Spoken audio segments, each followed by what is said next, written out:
na fadhili kujaa na tele. Acha taifa hili tukufu liheshimiwe na liwezeshe kuruhusiwa kuingia katika ufalme wako. Wewe mwenye uwezo, mwenye nguvu zote, mwenye rehema, na wewe mkarimu, mpaji, Bwana wa neema tele.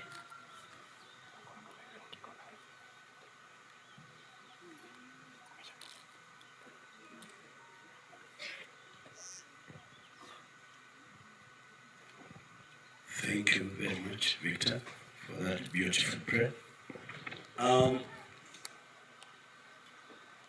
For the sake of friends who may have challenges with the Swahili language, I'll quickly go through the program so that we can align ourselves with it.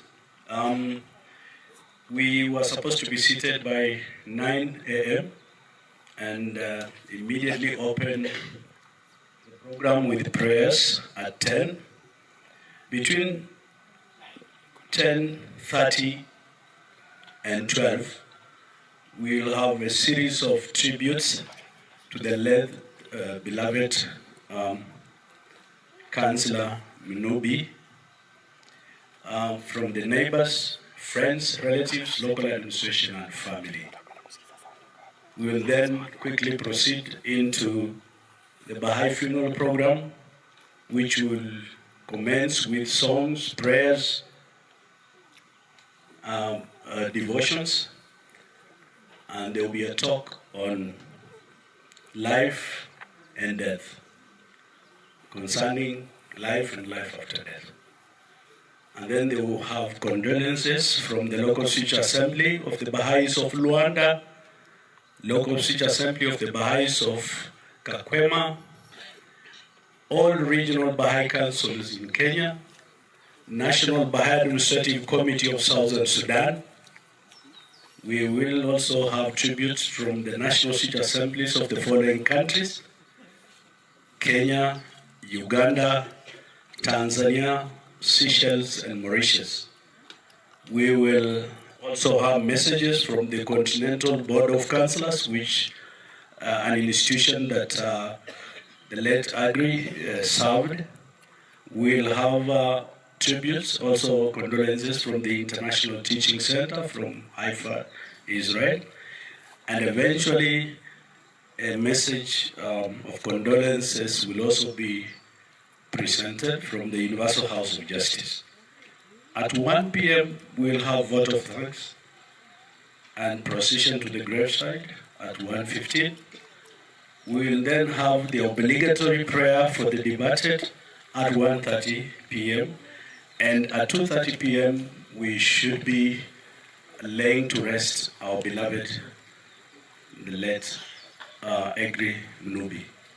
So time is of essence, and we will immediately proceed. If you will not be ready, you can proceed with this program after the burial. The Baha'is will not hesitate to provide that opportunity for you to continue to say what you had to say after we have laid to rest our beloved Aggrey. So I would like the following people, the neighbors, jirani wa Bwana Munubi, naomba mkaribia hapa ili mmoja wenu azungumze kwa niaba yenu. Majirani kwa karibu, majirani kama vile wanakuja, ningependa marafiki wa Bwana Munubi, tutachagua mtu mmoja atazungumza kwa niaba yao. Alafu vile vile relatives wale ambao wana ukoo na Bwana Munubi, mmoja atazungumza kwa niaba yao. Alafu kwa familia, kuna mmoja wa familia atakuja kuelekeza wakizungumza, kwa sababu kuna familia kadhaa. Kwa hivyo mmoja wa family members atakuja kuendeleza hiyo program.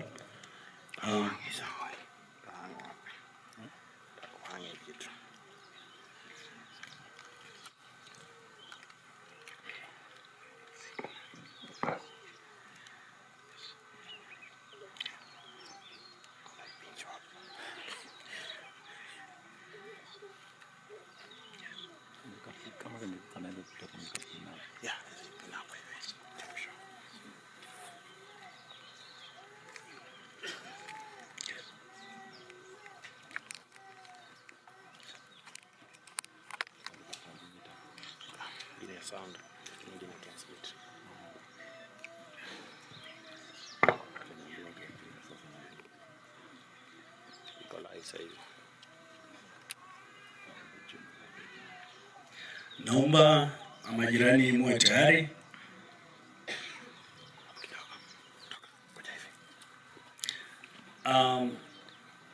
Cha msingi ni kwamba tutaendelea na program hata kama wengine watakuja baada ya wengine, lakini inaeleweka kwamba majirani wawe tayari. Kama majirani hawapo, tutasonga mbele tuingie kwa marafiki.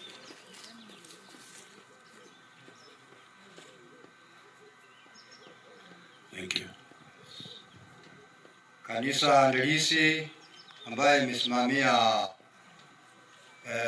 mkutano wa Bwana Aggrey, marehemu mwenda sake, na watu wote wenye wamekuja kutusaidia hii msiba. Hamjambo wote. Hamjambo tena. Mimi kwa majina naitwa Joseph Nasomo Hakula. Ni jirani wa Mr. mwenda sake Aggrey. Mimi ni mtawala wake na watawala wote wanatambua Aggrey kama ni mpendwa ambaye tumekaa naye kwa njia ambaye ni safi. Mimi natoka hapa karibu hii mpaka tunapakana na yeye. Tumeishi na yeye, kama ni mpira tumecheza, kama ni nini tumecheza. Haki kifo ni chungu mno. Nitaongea baadaye, lakini niko na jirani tena anapakana na Aggrey. Julius Sakala, huko wapi? Msiniwachenge mimi peke yake. Kuja haraka uomboleze. Wapi Julius? Julius, karibu lakini usiite mwingine. Naomba uwe na ufupisho, lakini lazima upewe hiyo heshima. Asante. Familia ya marehemu Aggrey Zeyazi Munubi, kanisa la Baha'i, waombolezaji wote na wasalimia kwa jina la Yesu Kristo. Bwana asifiwe. Ni huzuni mkubwa sana. Ni huzuni mkubwa sana kumpoteza jirani kama huyu. Jirani ambaye alikuwa wa manufaa sana kwa majirani wote hapa, kwa familia hii ya Zoya na hata kwa jamii yake. Na sisi kama majirani tunahuzunika sana. Tunaomba tu Mungu awapatie nguvu. Mungu mwenyewe ajaze hilo pengo, awapanguze machozi, na tuwe na matumaini, kwa sababu hii ni safari ya watu wote, ni siku huwa tu tofauti, lakini zote tuko kwa hiyo safari. Ni huzuni mkubwa, na tunaomba Mungu azidi kuwapatia nguvu, Mungu awarehemu na apumzishe roho ya mwenda zake mahali pema. Asanteni sana. Asante kwa kuwa mwepesi katika kumaliza hiyo. Naomba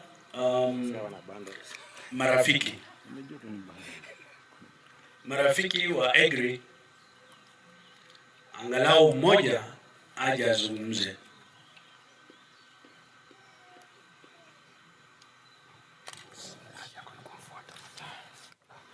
Kanisa, familia ya Aggrey, hata si Aggrey nilikuwa namuita kibiriti.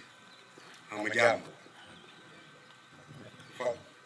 Watu wote ambao wamekimbia kuja kunisaidia kifo ya rafiki yangu, hamjambo. Sina neno lile naweza sema. Nimepoteza.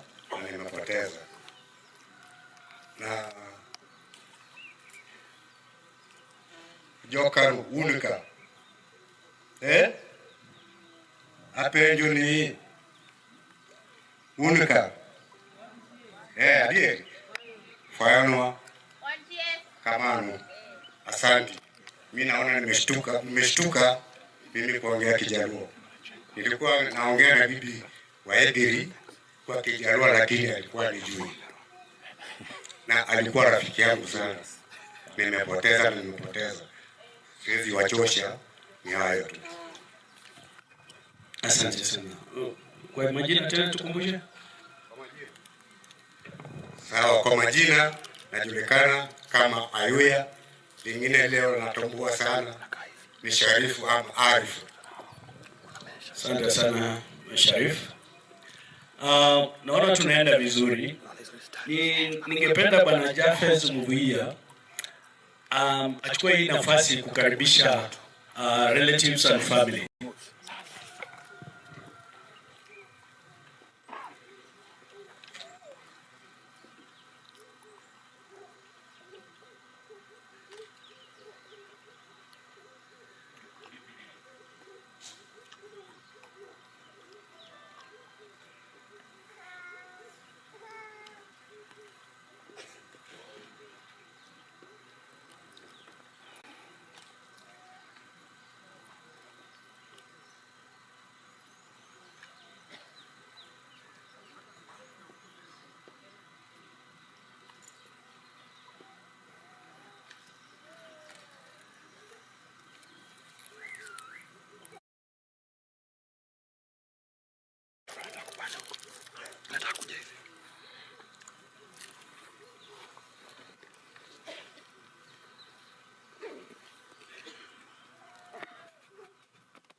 Ndio marafiki, unajua Aggrey alikuwa mzito.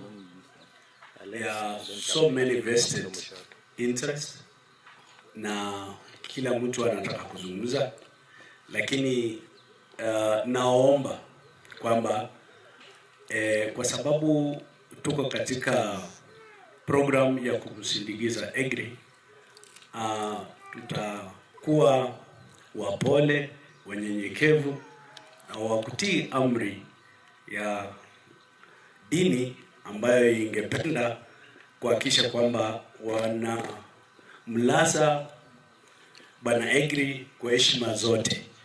Nafasi ilikuwepo jana, na vile vile nafasi itakuwepo baada ya saa 8 ya kuendelea na mazungumzo bayana, mazungumzo ya kina, rambirambi zinaweza endelea. Lakini kwa wakati huu naomba mkuwe makini sana ili tumpe what I would call a befitting send off for the late Aggrey Munubi, a humble giant.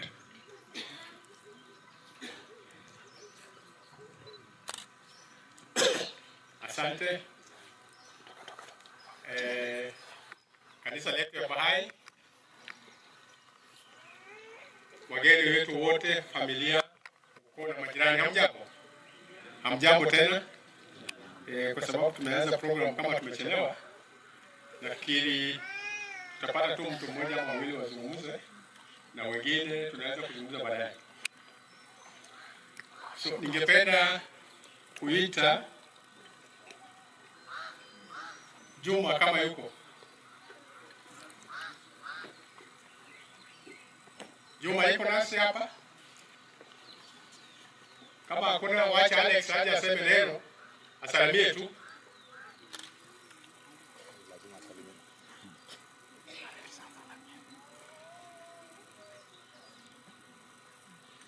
Alex weunga kama yuko. Asante.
mtoto yangu vile mlisikia wa kwanza.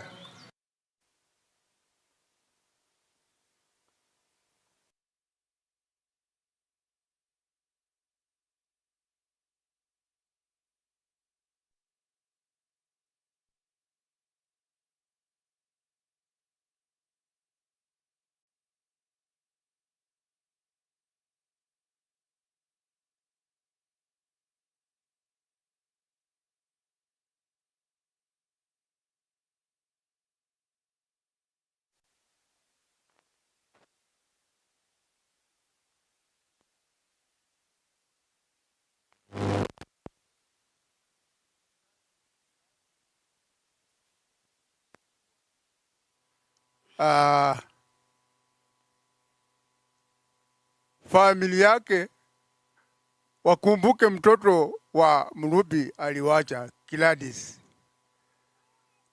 Na kwa hivyo majina ni ya Onesmus Akanga kutoka Bunyore. Asanteni. Samahani, kuna gari ambayo imeegezwa vibaya, inatakiwa iondolewe, ipangwe vizuri. KCX 293T. KCX 293T, kama uko hapa, naomba urekebishe uwekezaji wa gari pali ilipo.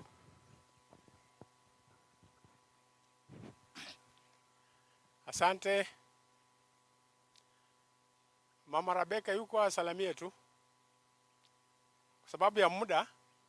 Oh, Mama Giladi. It's okay. Mama Giladi, yuko karibu?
ambapo anaitwa Zeyazi Gladys, pia ni mama wa hii boma, although alienda zake. Mwaka tulipokuwa tukiishi, mnajua tu hali ya maisha, ama barabara kutoka hapa hadi like Kitale haiwezi kosa kona yoyote. Kona ilitokea, bali Mungu naye ni nani? Mungu ni mwema. Nashukuru Mungu alirudisha Aggrey, akaja kwangu, akaomba msamaha, ndipo aweze kuwa uhuru.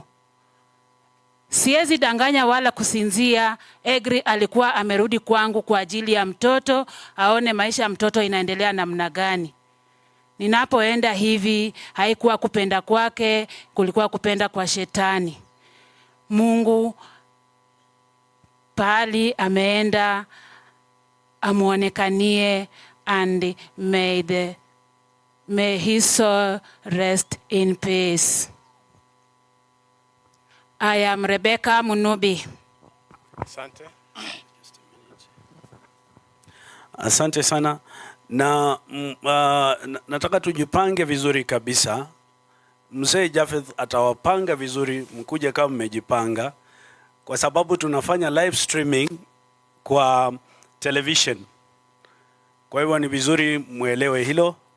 kwamba pia tuko live on Luya TV and we will be streaming. Watu wa Uganda watakuwa wanaona, watu pia wa Tanzania, sehemu za Tanzania watakuwa naona, na karibu the whole of Luya Nation mpaka Trans Nzoia, pande za Migori huko watakuwa naona. Kwa hivyo tujipange vizuri, tuwe na haraka ya kufanya mambo kwa ufupi, na mjue kwamba we are live on TV.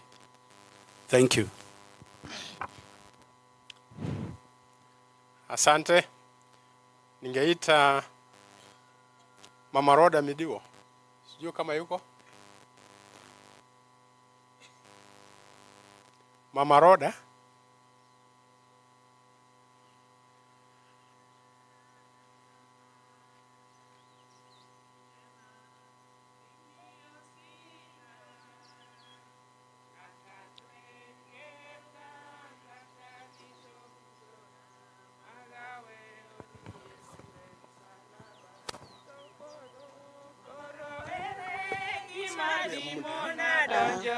Nimesukumwa mpaka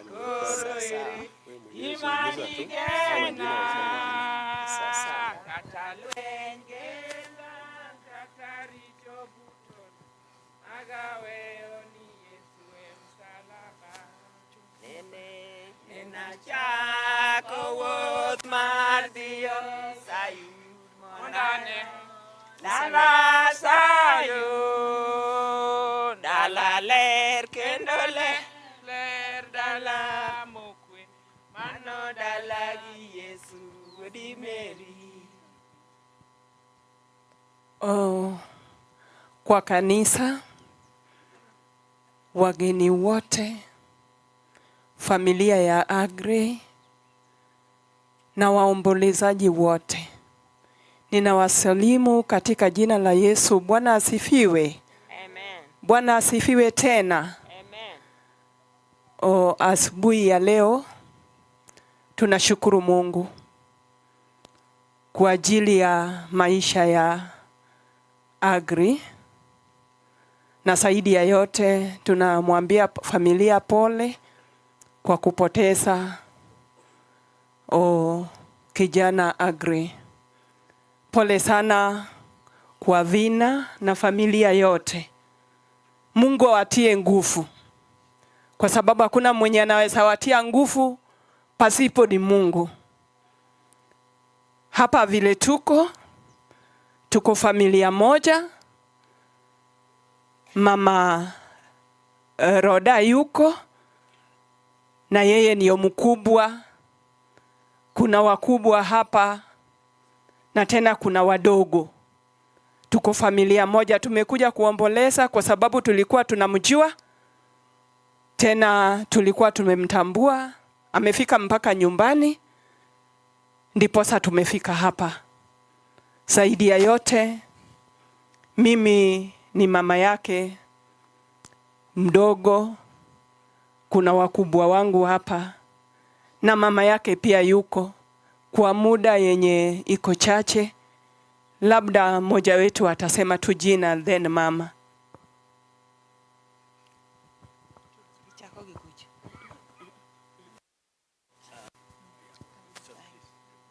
God is good all the time. And all the time. God is good and Bwana Yesu asifiwe. Amen. Asifiwe tena. Amen. Kwa majina ni Caroline Midigo. Vina is my first born daughter.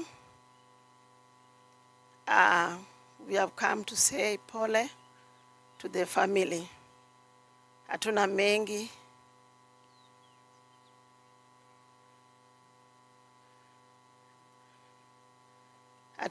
Sina mengi ya kusema.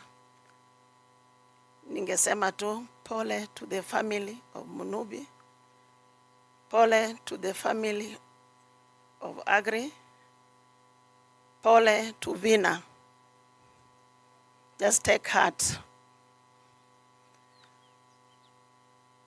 Ningesema siku ya leo, I've lost a son. Baba Alvin alikuwa rafiki yangu sana. yote tunaachia Mungu. Ningesema asante kwa marafiki za Vina from day one mpaka siku ya leo. They are great friends. Mubaki tu hivyo hivyo. Hawa wote nimesimama nayo hawa. Tumetoka kwa familia moja. Babu yetu walikuwa watatu. Baba Vina angefika siku ya leo hapa kwa sababu ya ugonjwa, na ameleta rambirambi zake to the family of Munubi. Let me just say, let Baba Alvin rest in peace. Amen.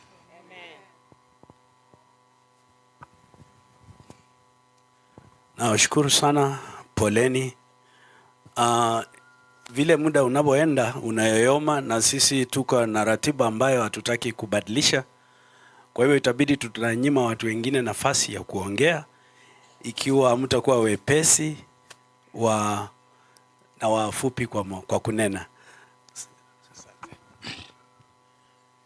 Nachukua nafasi hii. Naita Baba Enos kama yuko. Enos.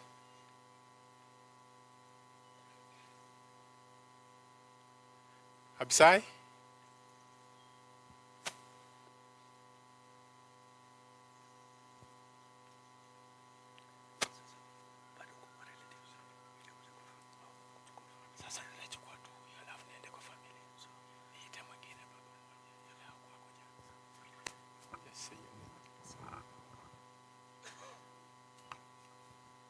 Hamjambo wote. Mimi naitwa Abisai Alumasa. Mimi ni babu wake, mwenda zake. Nasema tu pole kwa familia ya Aggrey. Pole tena kwa familia ya Apollo Zeyazi Munubi wote. Asante.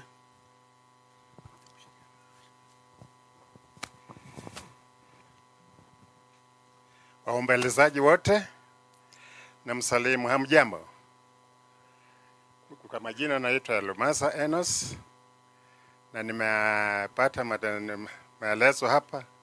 Mimi niliongea jana na yangu ilikuwa tu kusalamia. Aggrey ni mjukuu wangu, na tulikuwa Aggrey ako na nyumba mbili, nyumba ya hapa Nzoia na Kisumu.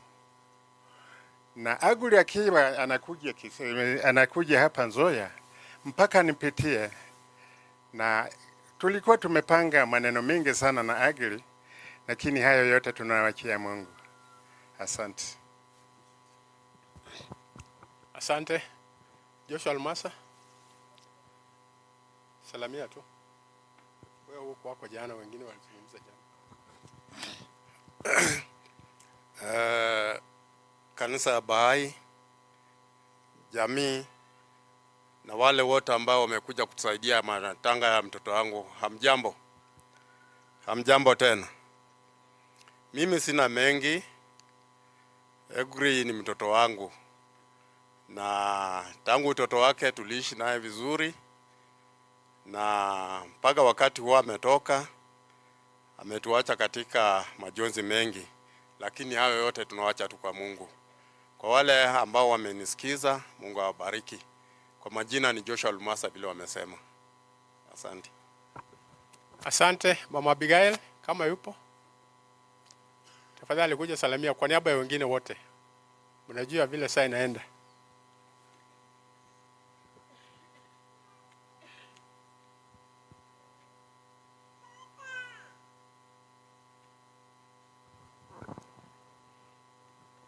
Nitasema habari zenyu wageni wetu wote. Mirembe ja Aggrey baya. Nzenda akabora moromi mugoroba nukusandiza za nasaji kuri sago he. na sitaenda kwa maneno mengi. Aggrey alikuwa mtu wetu, na kile kifo alikufa ni cha huzuni. Tunaomba tu mkoweke kwa maombi, mweke watoto wake kwa maombi, mabibi kwa maombi. Mungu ndio anajua vyote, na mbarikiwe. Kwa jina ni Abigail. Asante. Ninaomba marekebisho kidogo kwa sababu sisi ni Wabahai, wengine wametoka mbalimbali. Tunaposema Aggrey alikuwa na maboma mawili, haimaanishi kwamba alikuwa na bibi wawili. Inamaanisha alikuwa na 2 homes. Maeneo mawili ambayo alikuwa anakaa hapa na Kisumu. Hapa amezika bibi yake ya kwanza, na mwenye ameongea alikuwa bibi wa pili ambao waliwachana, lakini unaona bado wako pamoja kwa roho, wanapendana, lakini waliwachana kirasmi. Alafu kuna bibi mwingine hapa ambaye sasa ndio walikuwa naishi naye. Ningependa ieleweke hivyo, kwa sababu tunapokuwa tunazungumza kusema kwamba labda kusema ana maboma mawili, Wabahai wanaweza kutushangaa. Ni lazima nitambue hilo na nirekebishe mapema tu. Vile vile ningependa kuchukua hii nafasi nikate ndani kidogo, ili bwana Aggrey marehemu mwenda zake akuwe Mbahai na aanze kukolea katika imani na kuonyesha sifa zake za kujitolea na kujinyima, na vile vile kukuwa mkarimu zaidi. Mjomba wake, kwa Kiingereza tunasema mjomba, kwa Kiswahili tunasema mjomba, lakini ni baba yake.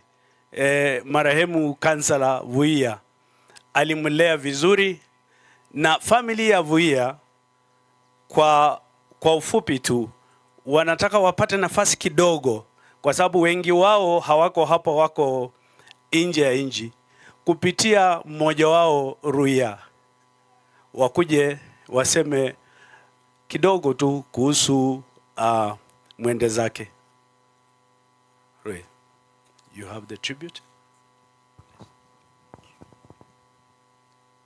I'm going to read tribute on behalf of the Vuia's family. We are greatly grieved as a family by passing of our dear brother and cousin, Aggrey Zeyazi Munubi. It is with great sadness and disbelief that we share our deepest sympathy and condolence to the rest of the Munubi's family, our dear Baha'i brothers and sisters on the continent, afar, to our entire community at large. Zeyazi Munubi, dear father to our late Aggrey Munubi, was a younger brother to our dear late father, Peter Munubi. After our late father became a Baha'i in the early 50s, he endeavored to share the good news with his siblings, the five brothers and 3 sisters. After the late Peter Vuia's return from the Holy Land, where he had served as an international counselor of the Baha'i faith, he settled back as a farmer. It was during this period that the late Aggrey became close to our father. Aggrey would visit our home and immerse himself in the Baha'i library, spending hours studying in our sitting room. He read with enthusiasm and eventually accepted the faith of Baha'u'llah. Aggrey had a photographic memory. He was able to quote from the sacred writings, revealing the page number he was quoting from. He was very loving and humble, and were proud of him, and not only as a family member, but as a family of the international Baha'i community. We extend our condolence to his widow, his children, and the rest of the family. You are not alone. The Baha'is stand with you in your grief at this difficult time. We shall miss you terribly, our dear Aggrey. You have left a gap that cannot be refilled. Rest in peace, dear cousin, dear uncle, dear father. Thank you. Asante Ruia. Naomba Jafes umalizie haya mambo.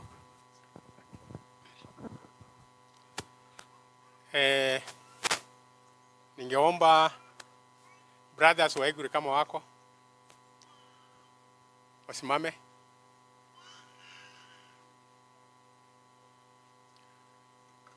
Kwa niaba yenu, wacha Kennedy akazungumze kwa sababu ya saa. Tafadhali. Hamjambo wote. Hamjamboni tena. Tunawashukuru kwa kuja kutusaidia kusindikisha ndugu yetu. Tumepoteza ndugu yetu ambaye tumekuwa tukisaidiana na yeye, na tunaomba Mungu aweke roho yake mahali pema. Tunaombea familia yake kwa jumla, watoto waweze kuelewana na mama, wakae pamoja na maisha iendelee, sababu kila mtu ana safari yake na Mungu ndiye ameipanga. Mengi niliongea jana, na kwa hiyo nasema asante.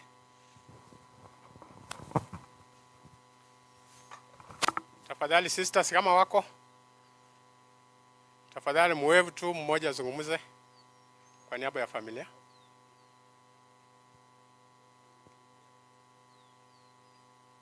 Kuja. Saa ndio inasumbua.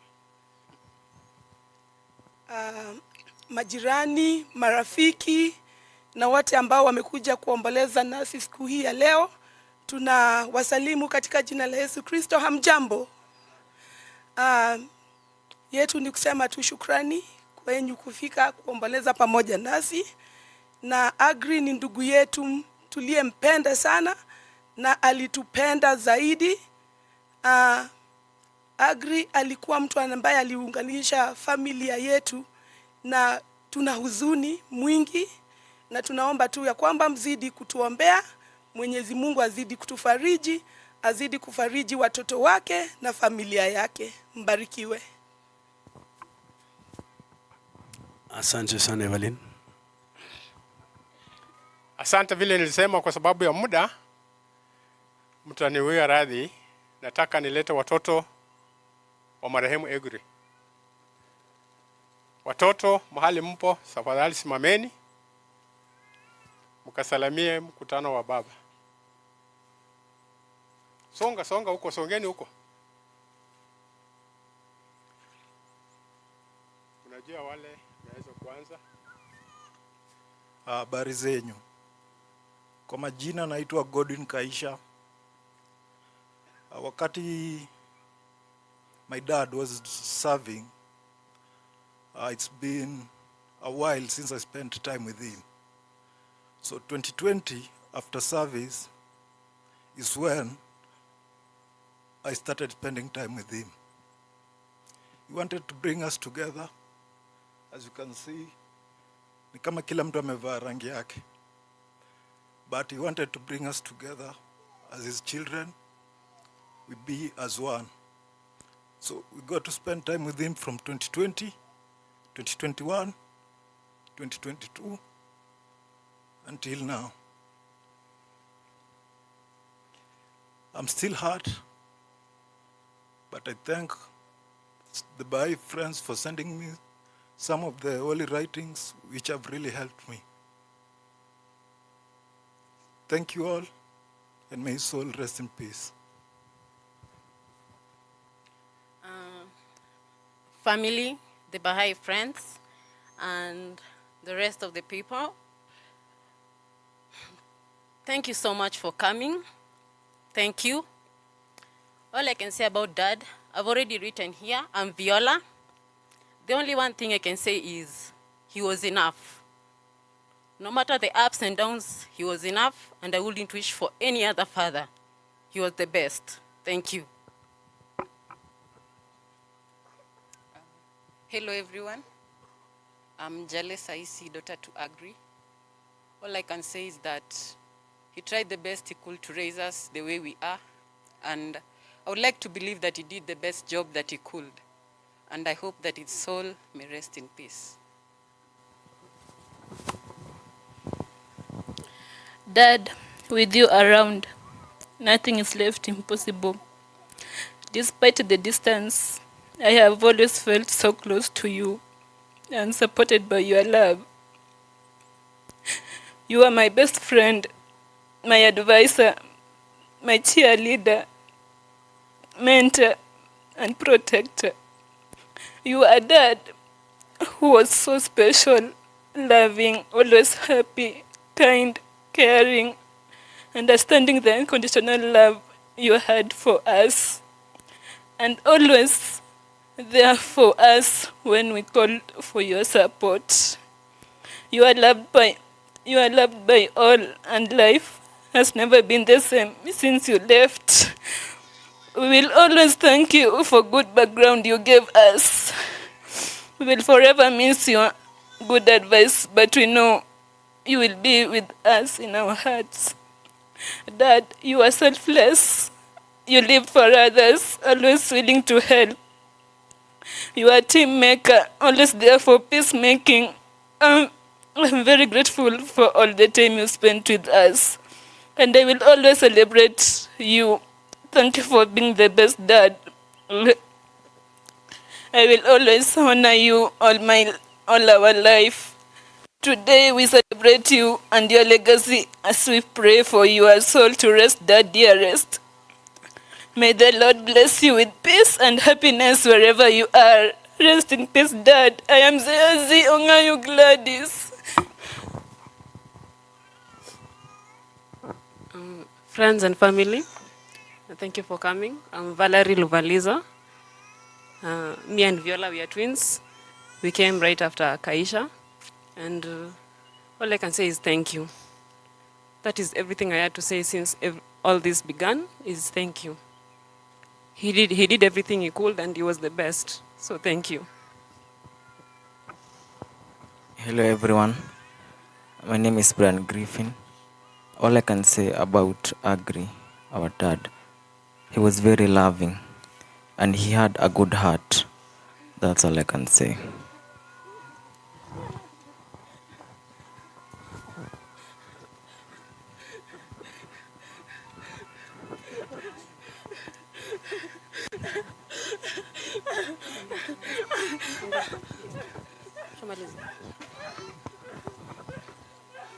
Thank you very much. Okay.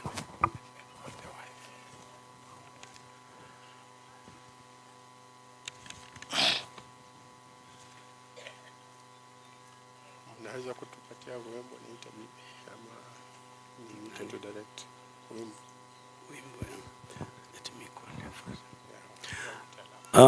Baha'i friends, could we have just one song from the choir, please? And impromptu, just one song, please. There are a lot of deep emotions running around here because we know each and every one of us who's had a contact with Aggrey, what he did to our lives. And we know that there are a lot of deep running emotions here. Could you please just give us a short song for about 2-3 minutes, then we can proceed. As you know, we live on media. You can find us. We are streaming live on Facebook and also Luya TV and Zion Media, I think. Is it Zion? Zion Media, yes. So naomba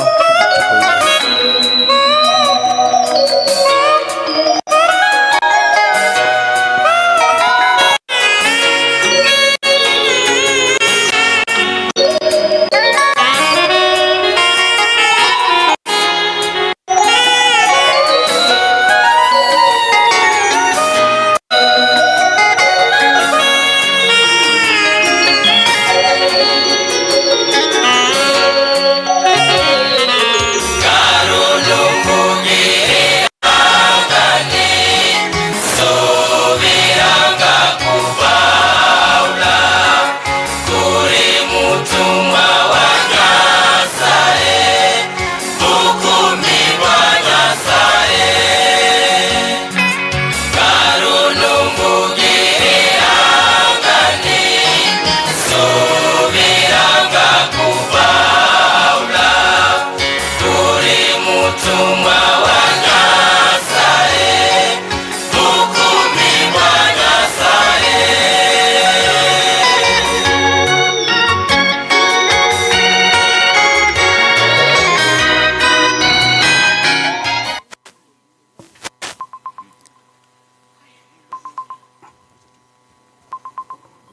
Media Production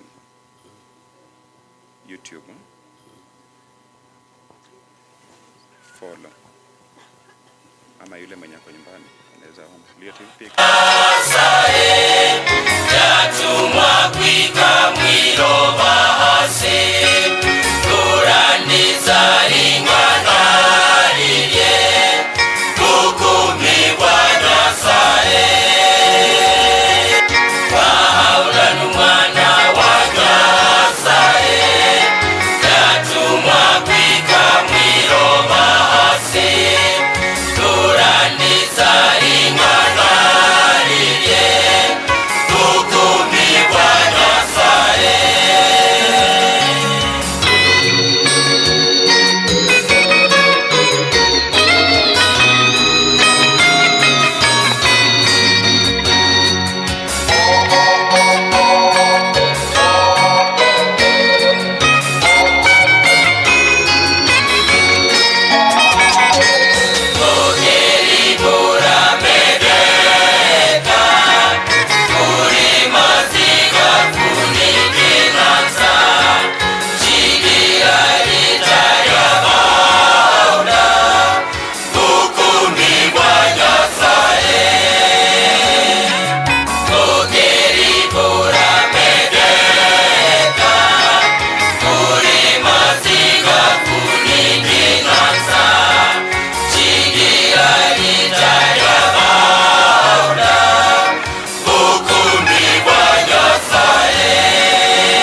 Halo? Halo? Kuna watoto walikuwa hawajamaliza? Tafadhali waje hapa wamalize hiyo session yao. Alvin?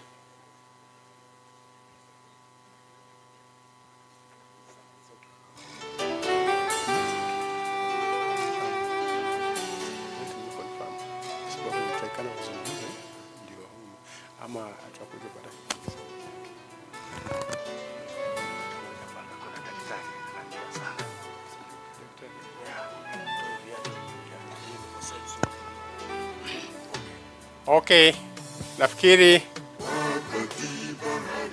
mama watoto anaweza kuja azungumze wakati hao watamaliza. Tafadhali.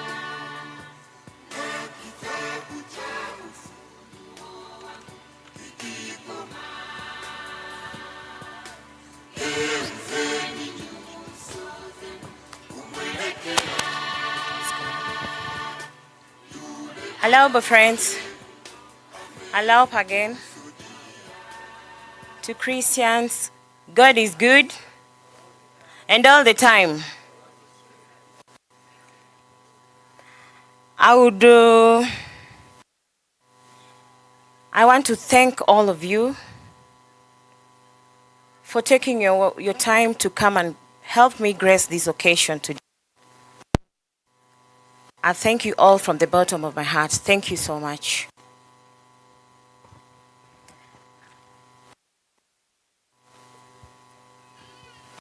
I met my husband in 2017. We got married.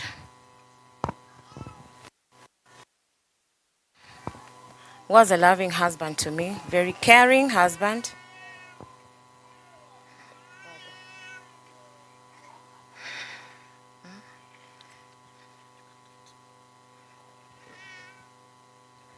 And I thank God for meeting my husband.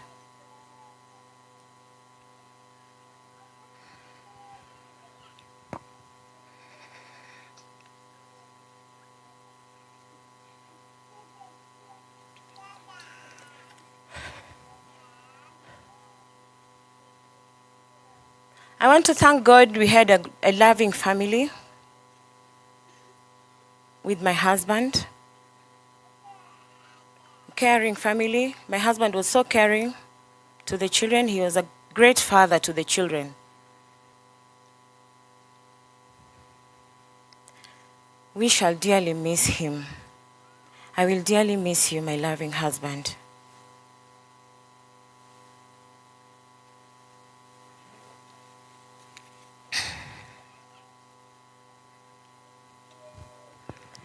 I'd pass this message to my children,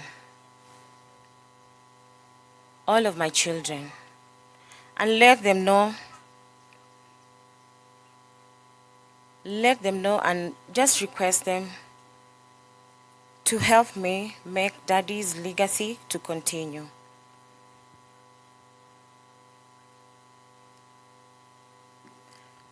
My husband was attacked on his way home by thugs. We rushed him to the hospital. We took him to Inuka Hospital for first aid. After Inuka Hospital, we went to Russia Hospital for head CT scan. After head CT scan, we went to Max Care Hospital, where he was admitted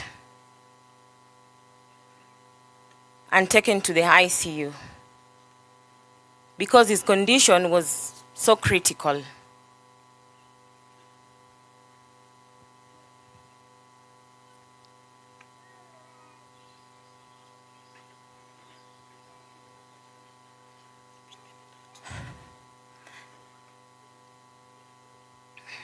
He went for an operation on Friday, head operation, and the operation was successful. The doctors told Dr. Lee,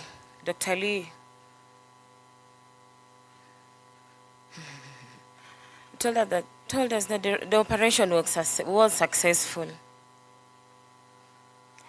He again developed complications on Sunday evening. On Monday afternoon at 1 p.m., my dear loving husband left us.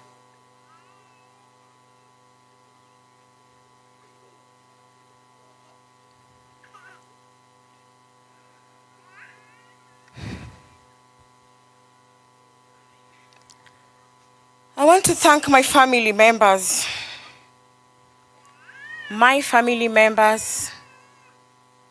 Munubi's family members, my husband's family members. I want to thank you so much from the bottom of my heart. Salome, Evelyn, Nancy, Ken, Chris, Alba. Thank you so much. Thank you so much for your prayers, for the calls. Each and every time you called me, praying. Thank you so much for the support, prayers, any kind of support that you supported my dear husband. Thank you so much. Thank you so much.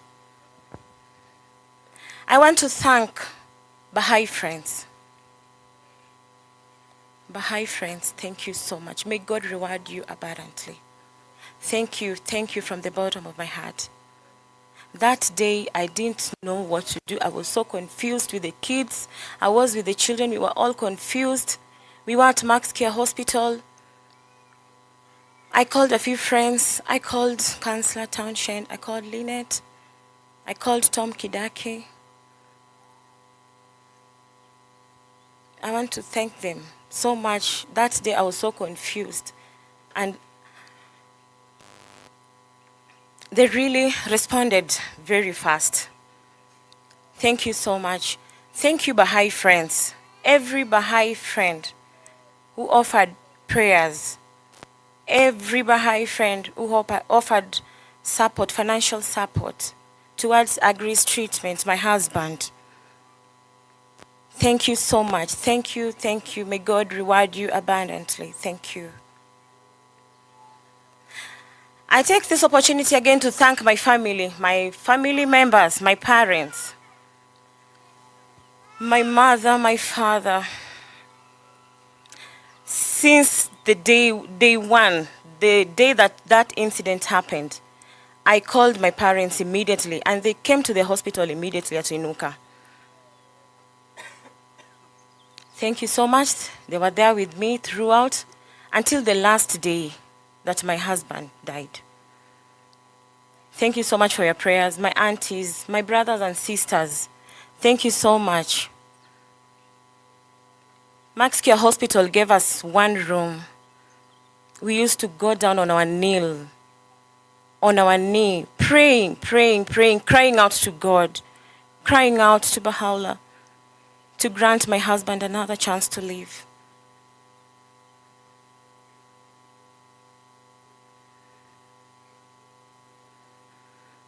I will dearly miss you, my love.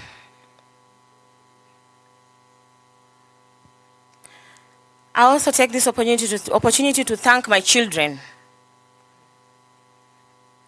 Thank you so much, Kaisha. Thank you, Alvin, Viola, Valerie. Thank you so much. They were the ones that we were with in the hospital throughout until our daddy died. I know it's a hard time. They've lost a very great person, pillar in their life.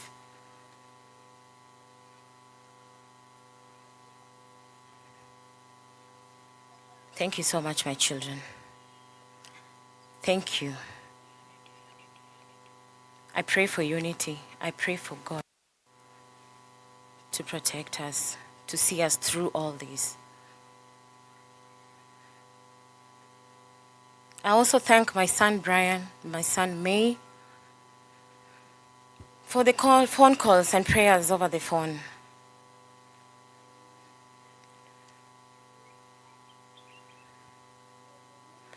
I take this opportunity to thank my neighbors too for their prayers. Thank you so much, my neighbors.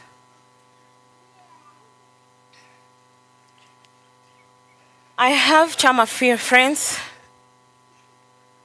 who also supported me. I would like to invite the officials just to come and wave, they can stand and wave.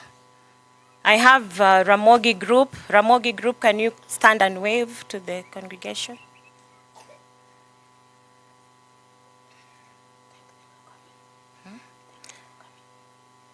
Ramogi, thank you for coming.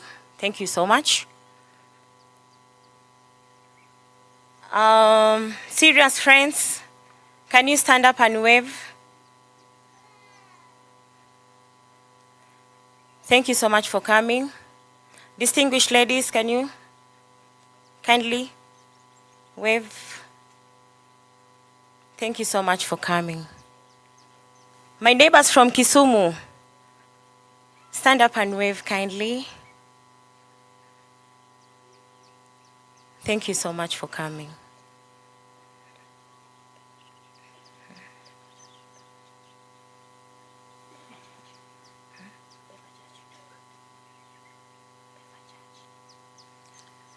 I'm forgetting a Pefa Church. Pefa Church, kindly stand up and wave to the congregation. Pefa Church, thank you so much. Thank you so much, Daddy and Mommy. Thank you so much for always being there for me. You came to the hospital to pray for my husband. You offered prayers every day. You called me on phone every day. Thank you so much. I want to thank everyone. And I ask you all to remember us in prayers. It is such a difficult moment, losing a loved one. Thank you so much. And as you will be going back, I pray for journey mercies. May God be with you. May God bless you abundantly. Thank you so much.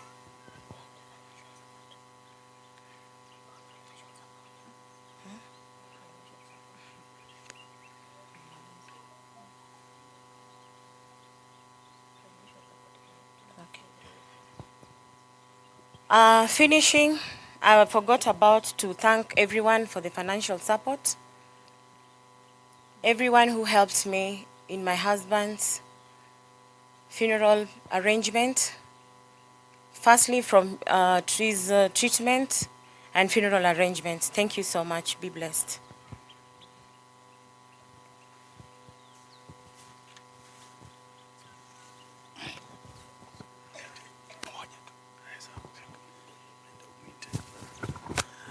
Okay, asante sana mama, pole sana. Vile mnavyojua muda unayoyoma, na tuko na mtoto mmoja ambaye alikuwa hajamaliza kuzungumza. Nadhani tumpe muda kidogo kwa kuleta kwaya hapa, kwa sababu this is such an important occasion for the child that we would want to sacrifice a few minutes to ensure that they say something. Meanwhile, Enoch, naomba kwaya yako kwa muda huo in between. Kama mna marafiki ambao walikuwa wanapenda kufika kwa matanga ya mpendo wetu Aggrey, mnaweza ambia wa watch free to air channels ya Luya TV. Wanaweza pia fuata kwa YouTube Zion Media Services, na vile vile wakiingia Facebook live watakuta haya mambo yanaendelea. Asante sana. Naomba kwaya muwe chap chap, najua bado mko.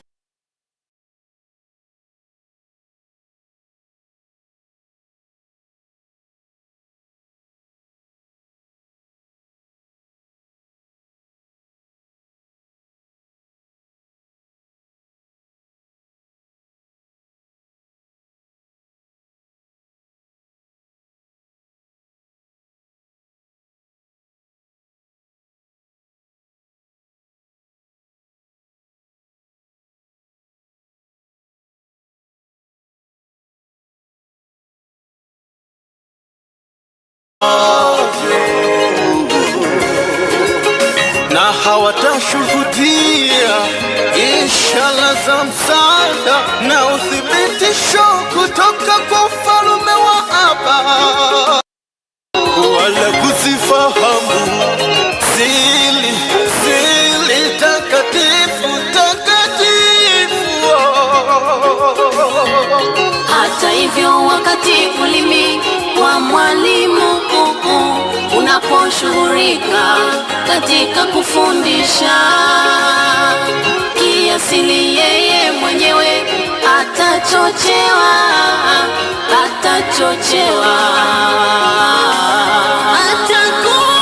Atakuwa sumaku inayovutia usaidizi mtakatifu na fadhila ya ufalme. Atakuwa sumaku inayovutia usaidizi mtakatifu na fadhila ya ufalme.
usaidizi mtakatifu na fadhila ya ufalme.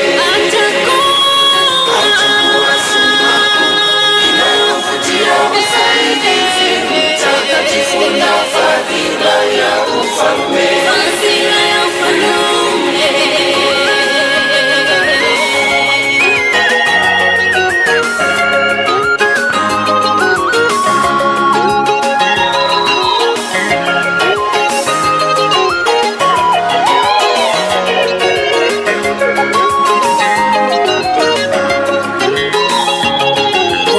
Halufu ya ujinga wawapunde sipunde huisiwa na kila mtu mwenye uelewa na busara zaidi ya hapo.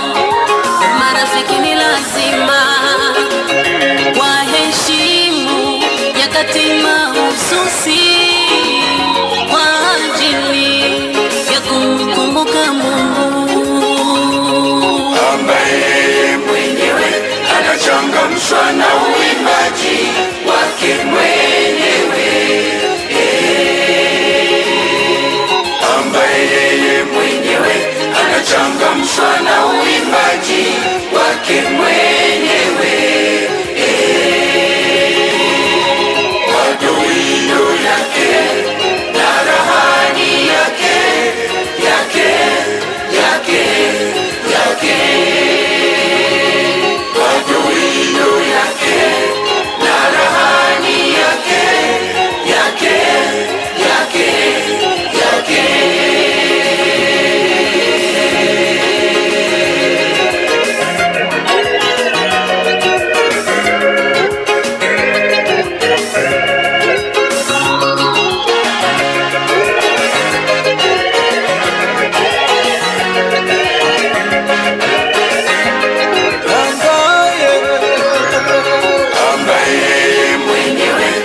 Changamshwa na uimbaji wake mwenyewe,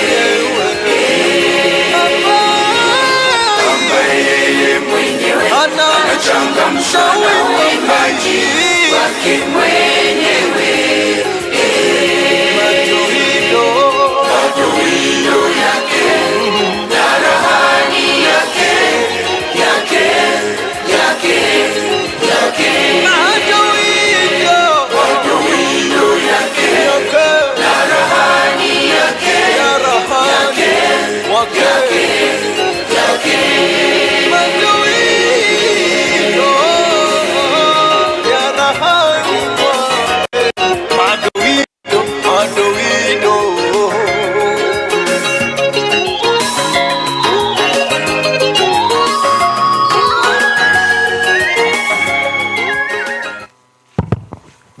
Asanteni sana, kwaya nzuri kabisa, kwaya ya Kibahai, na vile vile kuna lazima tutambue pia kuna wakusanya habari wa Radio Jamii wa Baha'i wako hapo pia wanakusanya taarifa hizo, mtawasikiza kwa mitandao baadaye. Asante sana. Asante. Wacha tukaribishe kijana yake Alvin aje tusalamie.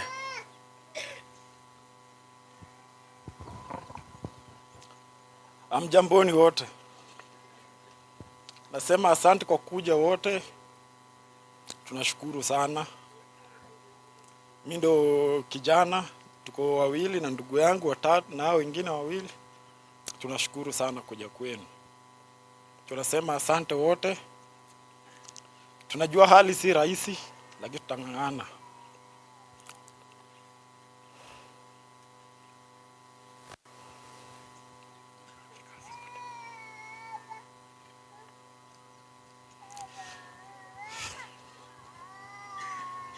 Nasema ndugu zangu, dada zangu, tuko na vita kupigana. Maisha ni yetu. Hapa hakuna mkubwa, hakuna mdogo. Sisi wote tuko pamoja. Kile kilipata baba si rahisi. Ingawa vile tulimpata tukiwa mimi, ndugu yangu Godwin na dada yangu Viola, kiasi cha kidonda alichokuwa nacho, mimi na ndugu yangu tulijua yuko. Ni vile tuko na msichana hatungeweza kusema.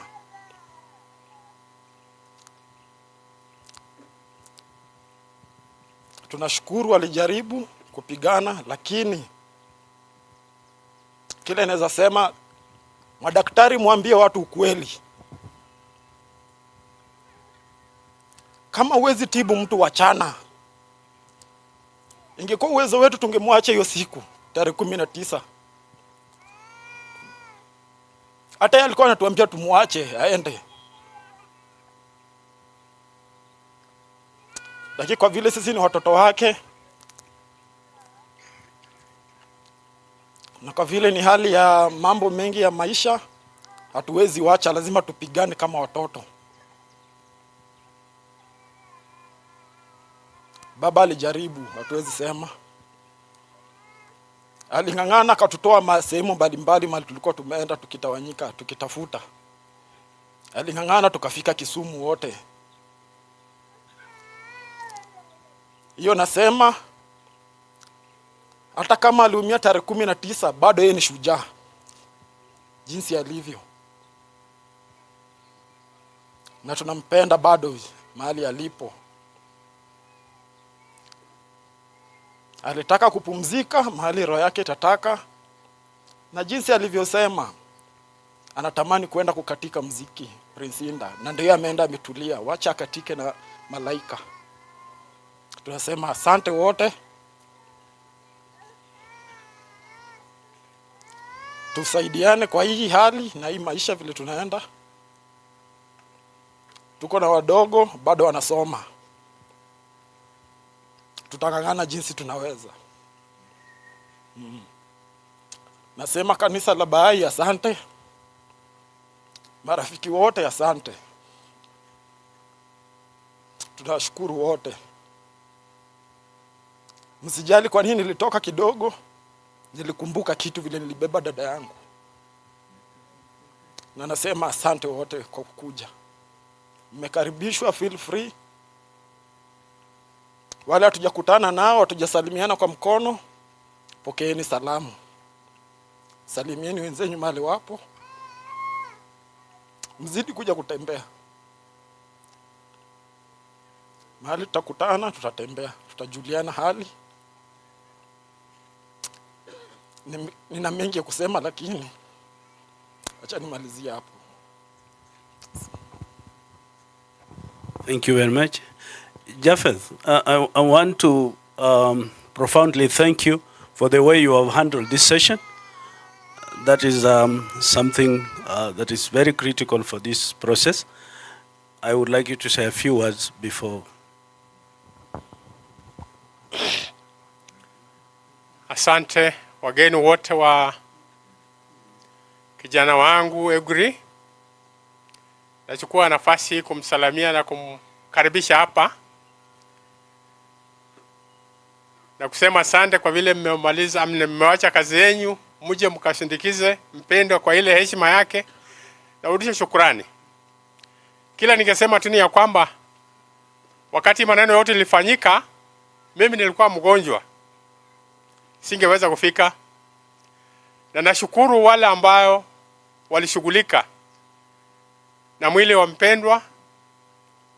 Kwanza wakachukua mgonjwa wakapeleka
10 amekuja wa location, administrator wetu Bwana Vincent amekuja.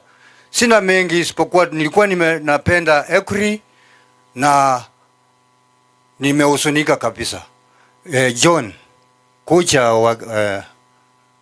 waambie. Asante familia, kanisa letu la Baha'i, marafiki na majirani wote, mjambo. Kwanza nitasema jina langu nitasahau. Mimi naitwa John Dunde Sawanga, chairman wa Community Policing Sinoko Location. Kwanza nitasema pole kwa familia kwa kupoteza mpendwa wetu Aggrey. Mimi ni jirani ya Aggrey. Mimi ni rafiki ya Aggrey mkubwa. Mimi nitasema tu kwa familia pole. Nina mambo mawili nitazungumza. Jambo la kwanza, wale wamekuja mahali hapa tumekuja kuomboleza Aggrey. Si ni sawa?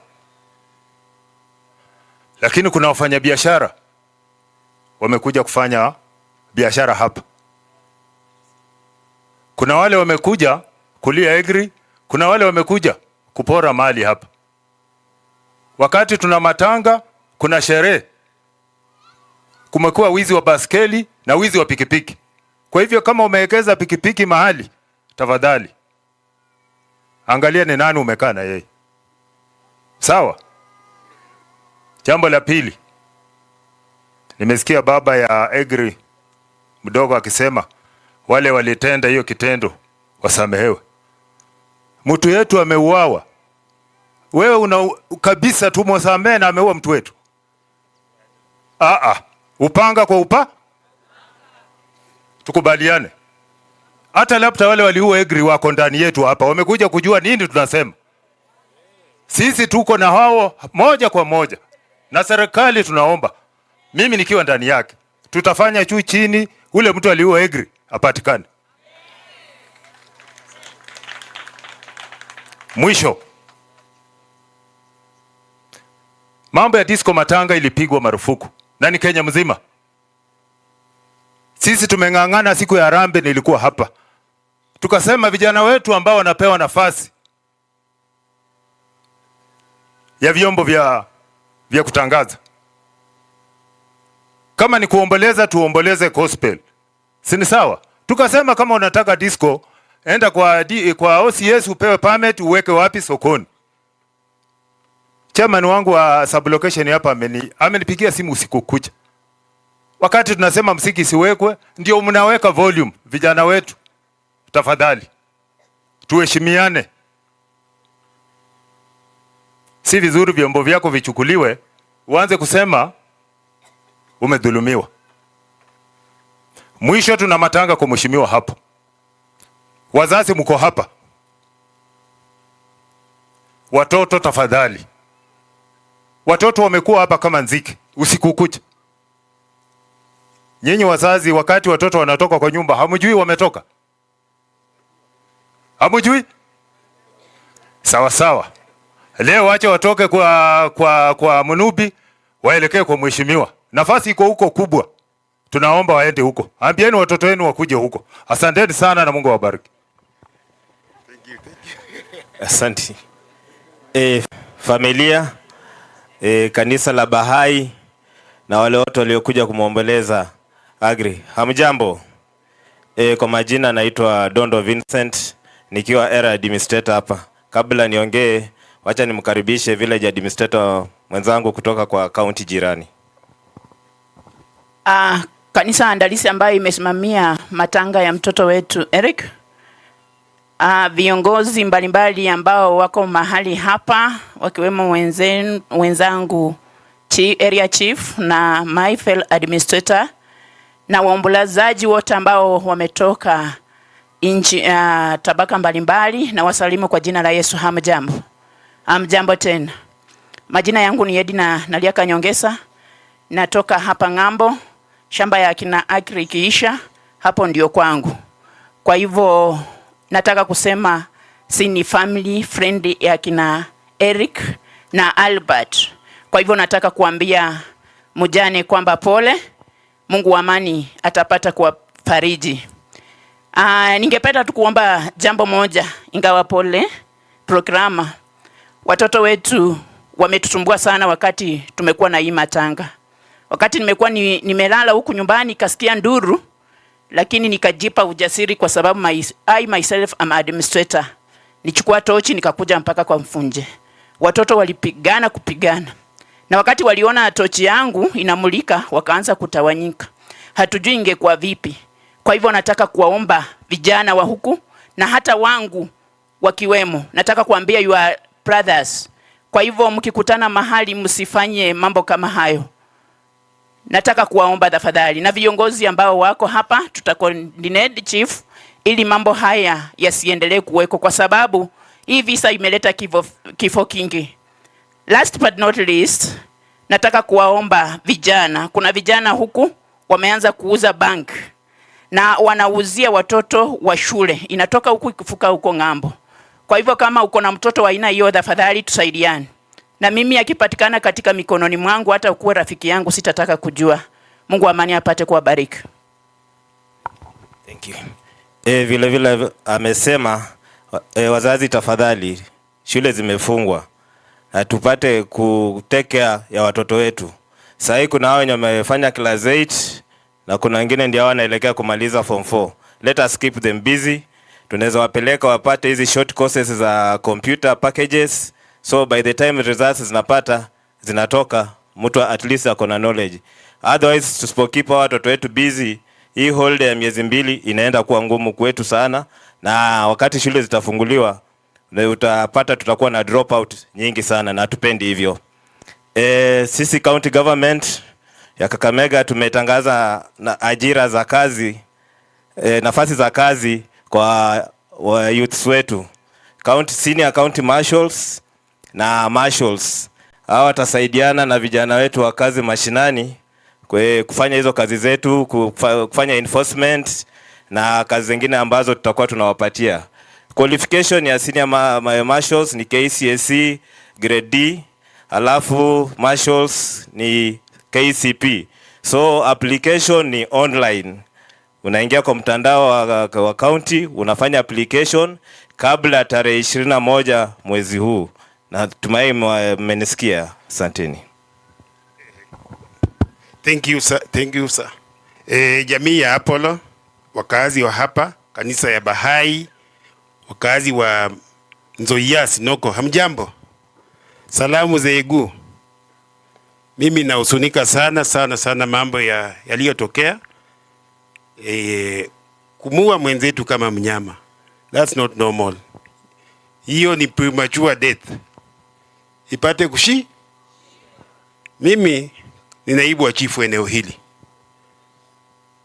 Aliyelala ni kama ndugu yangu mkubwa. Alipokuwa anasafiri kutoka Kisumu, lazima angetupitia na kunisalimia ofisini kidogo. Alikuwa mtu a loving person, mtu mwenye akili njema. Kweli wale waliomwangamiza, naona judicial system ina fail. Next time tukisikia mambo kama haya, jinsi chairman ameongea, tutarudisha upanga kwa upanga, hatutakuachilia. Kwa sababu mauaji yamekuwa mengi. Jana tumezika mama Modern kule Matunda. Kwani mtu ni kuku? Jameni, mimi najua vijana wako ugumu huko, lakini si ati lazima utafute maisha ya mtu muangamize. Si utafute kitu kingine. Hatutacheka na nyinyi, na sisi kama administrators we know them. Wale watu wahalifu tunawajua. Ni siku zenyu zimefikia tu. We will not spare you. Tukiwapata next time, hata tukisikia tu unatembea usiku bila sababu. Vijana, mmoja wenye wanafanya mambo kama haya ni those in 20s. Tukiwapata mkitembea, tutajua penye tuwapeleka. Nachukua nafasi hii, kuna mambo ya long holiday, we want to address that. Jameni, funga mtoto wako na chain kwa kitanda. Hatutaki kuona watoto wakitembea hapa. Kwani we mama na mzee unalala unazidi kutafuta mwingine na huku umewacha. Unataka nani akulelee mtoto wako?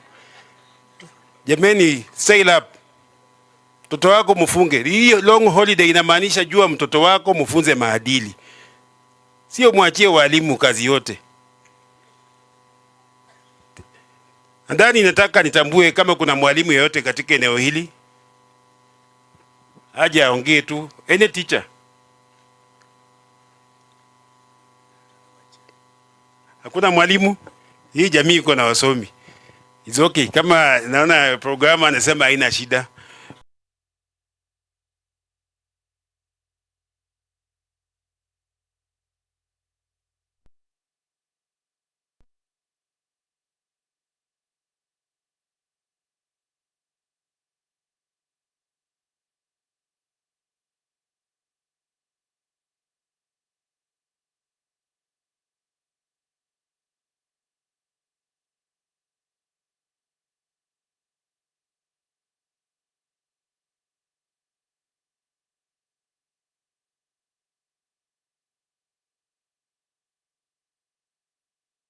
Kisha mheshimiwa yuko?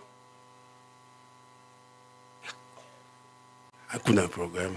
Thank you very much. Mimi naitakia kila la heri familia. Tutakaa pamoja wakati huu mgumu. Kina Alba, kina Chris. Tutashirikiana mpaka tuhakikishe jamii ya Egu imekuwa. Thank you very much. Asante sana kwa kuheshimu muda. Mnapoangalia kwenye saa yenu, tunakaribia saa 6 kamili kuanza programu yetu ya Kibahai. Wale walimu hao kuja, mimi mwenyewe ni mwalimu na mfanyabiashara, kwa hivyo ninawakilisha hapa. Kama county government mwakilishi. Bwana Yesu asifiwe. Bwana Yesu asifiwe. Namsalimu katika jina la Yesu. Hamujambo? Hamujambo tena. Mimi kwa majina naitwa Gulera Embare, nikiwakilisha wodi ya Sinoko. Mheshimiwa, najua amewasiliana na coordinator bado hajafika, lakini amenipigia anasema ako njiani anakuja. Kwa hivyo akikuja mtampa tu dakika 2 au 3 aseme lile wamewasiliana na mheshimiwa. Nasema poleni familia Munubi, familia Aggrey na familia ya Munubi kwa wote jumla watoto wao. Mungu amtie nguvu na amfunge mkanda. Kwa hayo yote ni Gulera Embale. Asante sana mama. Swala la serikali ni kwamba Wabahai wanatambua serikali yoyote ile ambayo iko kwenye utawala. Kwa hivyo ndio kwa sababu tumewaheshimu, tumewapa nafasi muongee kabla tujaendelea na programu yetu. Ile tu Wabahai hawafanyi, hawajihusishi na siasa za vyama. We don't participate in partisan politics. Lakini sisi tunapiga kura, tunachunguza viongozi vizuri na huwa tunachagua wale viongozi tunaona kwa mrengo yoyote ile ambao tunaona wako na nia, wako na spirit of service, wako na moyo wa huduma, wana uwezo wa kusaidia watu, tunawachagua. Kwa hiyo sisi tuko tu kati yenu, tunafanya uchaguzi wetu na kwa njia ambayo sio ya kutumia vyama. Kwa hivyo hata akija baadaye mheshimiwa atapata nafasi, ataongea lile ambalo amelenga kuongea.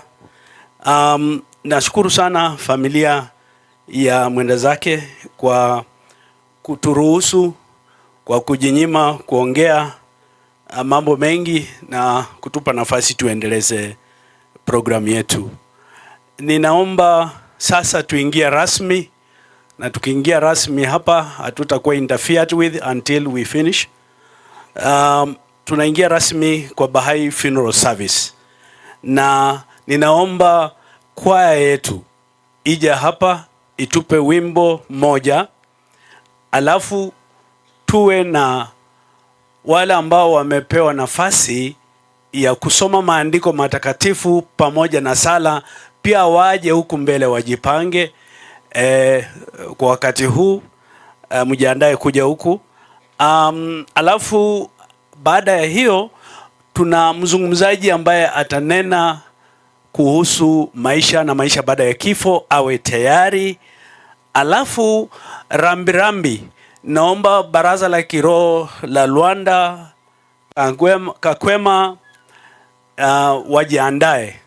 Baada ya hiyo nitawakabidhi kwa mikono ya baraza la kiroho la kitaifa la Baha'i ambalo litaalika wageni wengine kutoka nchi mbalimbali na vile vile washauri wa bara. Kwa hivyo mambo yanaenda hivyo. Wimbo ni moja, alafu maandiko matakatifu kwa hapo.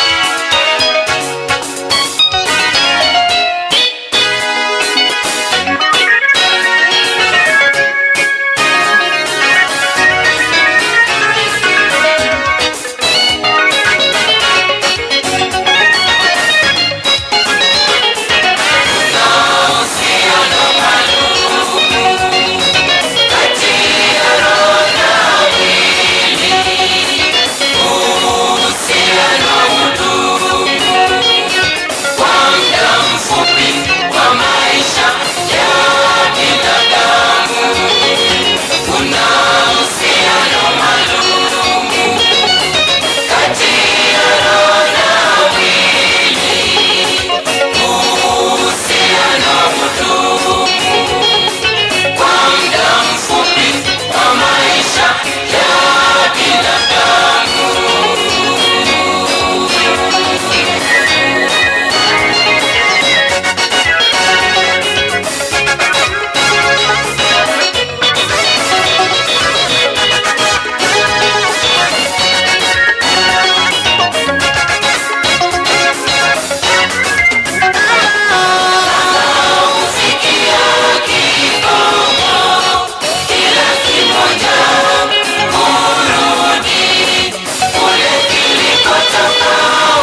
Tuwape makofi kwaya.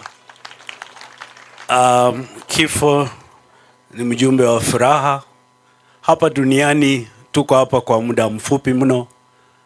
Waingereza wanasema we are here but for a fleeting moment. And our home is with our Creator.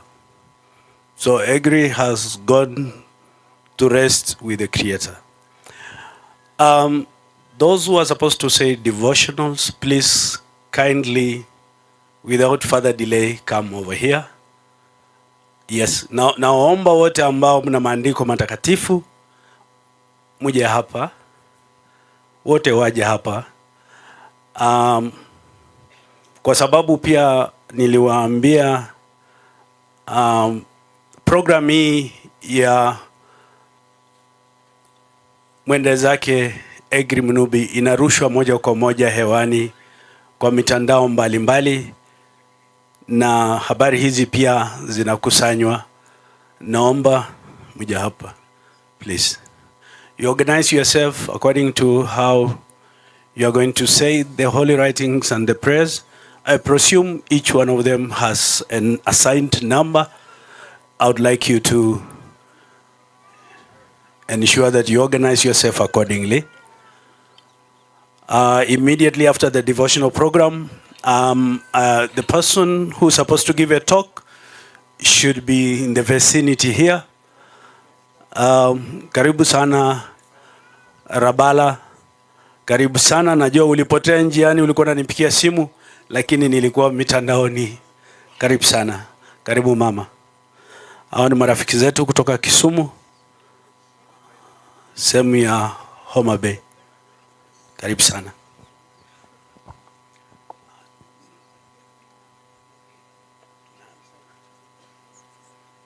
So, where do we start? So we start with the chant. Yeah. Prayers imeanzia prayers huko. So we start with a chant followed by prayers and an interlude of holy writings. You will be handing over the microphone as you finish reading, but you can start with a chant.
Enzi yako na upendo wako mwema, neema yako na uwezo wako, umoja wa upendo wako na umoja wa asili yako, utakatifu wako na utukufu juu ya ulimwengu wa viumbe na viumbe vyote vilivyomo.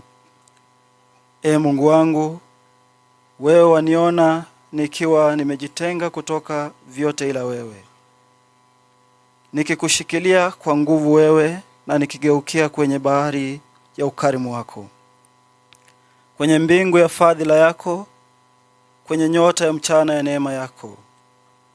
Bwana, ninashuhudia kwamba katika mtumishi wako umeweka amana yako, na hivyo ni roho ambayo kwayo wewe umetoa uzima kwa ulimwengu.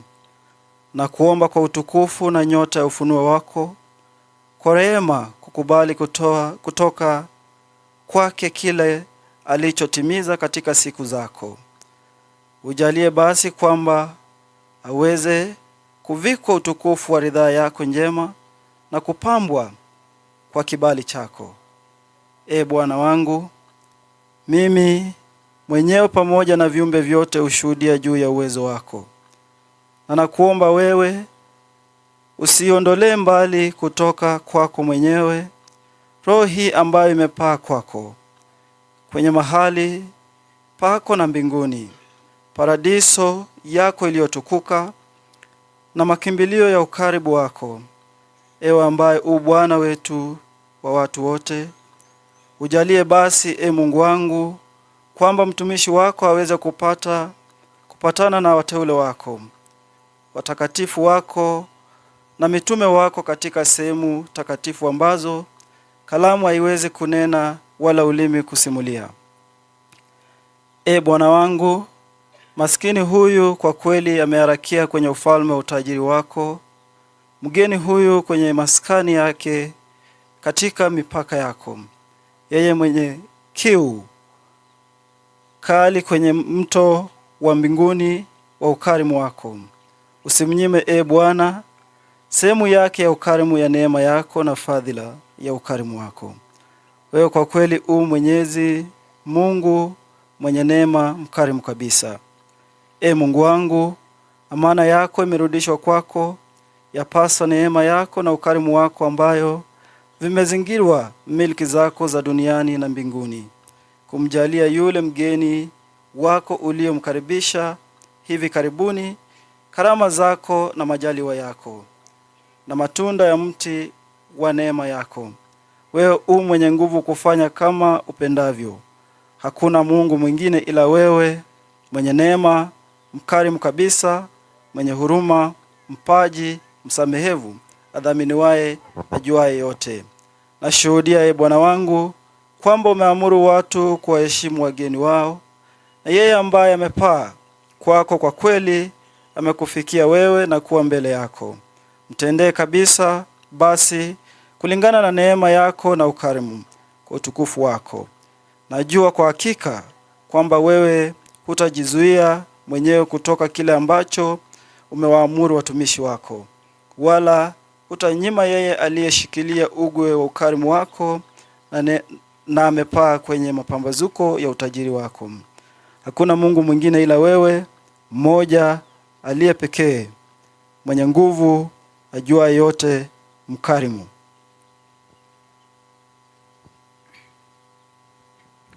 Glory be to thee, O Lord my God. Abase not him whom thou hast exalted through the power of thine everlasting sovereignty, and remove not far from thee him whom thou hast caused to enter the tabernacle of thy eternity. Wilt thou cast away, O my God, him whom thou hast overshadowed with the lordship, and wilt thou turn away from thee, O my desire, him whom thou hast been a refuge? Cast thou degrade him whom thou hast uplifted, or forget him whom thou didst enable to remember thee. Glorified, immensely glorified art thou. Thou art he whom from everlasting has been the king of the entire creation and its prime mover. And thou wilt to everlasting remain the Lord of all created things, and the ordainer. Glorified art thou, O my God. If thou seest to be merciful unto thy servants, who then will show mercy unto them? And if thou refusest to succor thy loved ones, who is there that can succor them? Glorified, immeasurably glorified art thou. Thou art adored in thy truth, and thee do we all verily worship.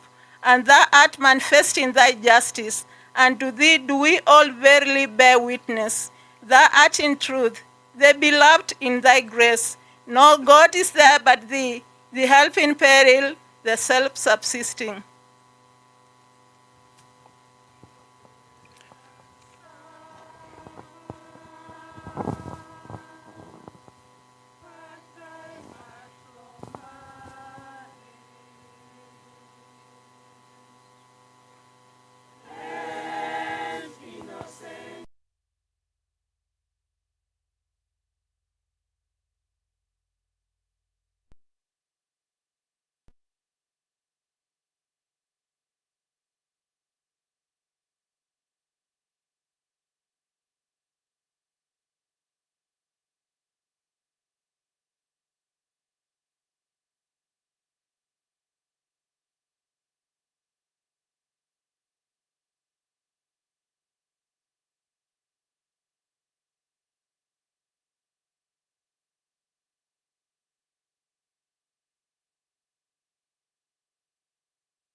wako.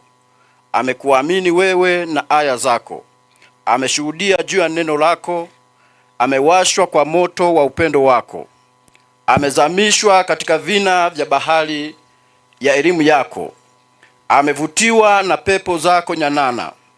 Amekutumaini wewe, amgeuzia uso wake kwako. Ametoa maombi yake kwako, na amehakikishiwa gofil yako na msamaha. Ameuacha uzima huu wa kimwili, na amepaa kwenye ufalme wa uzima wa milele, akitamani sana fadhili ya kukutana na wewe. E Bwana, tukuza daraja lake, mstiri chini ya hema la mamlaka ya huruma yako ya juu. Mfanye aingie paradiso ya utukufu, na dumisha uhai wake katika bustani ya waridi yako iliyotukuka, ili aweze kuzamishwa ndani ya bahari ya mwanga katika ulimwengu wa siri. Hakika wewe mkarimu, mwenye uwezo, msamehevu na mpaji.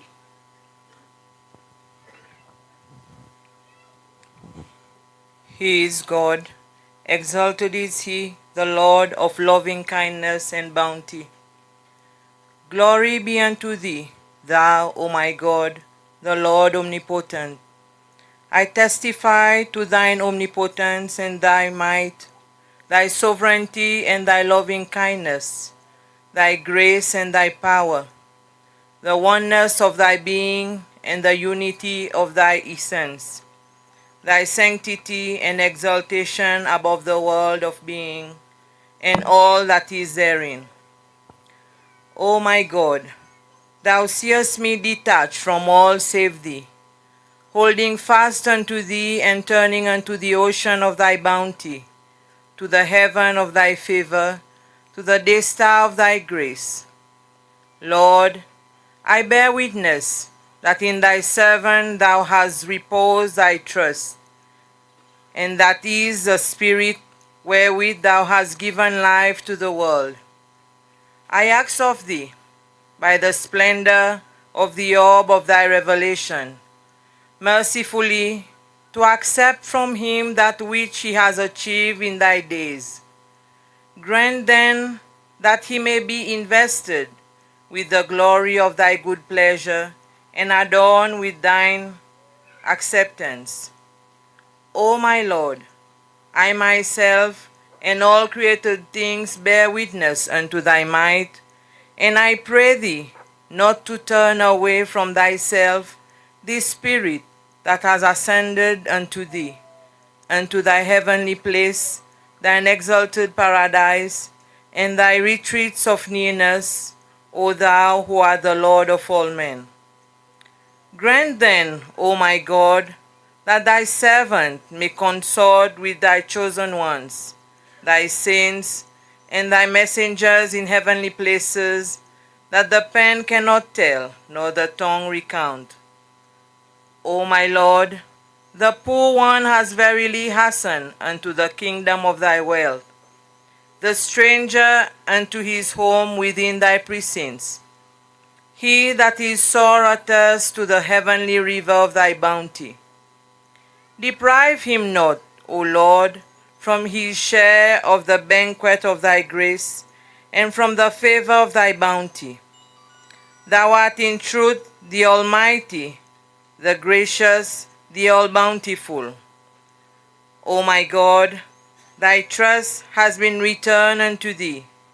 It behooveth thy grace and thy bounty that have compassed thy dominions on earth and in heaven, to vouchsafe unto thy newly welcome one thy gifts and thy bestowals, and the fruits of the tree of thy grace. Powerful art thou to do as thou willest.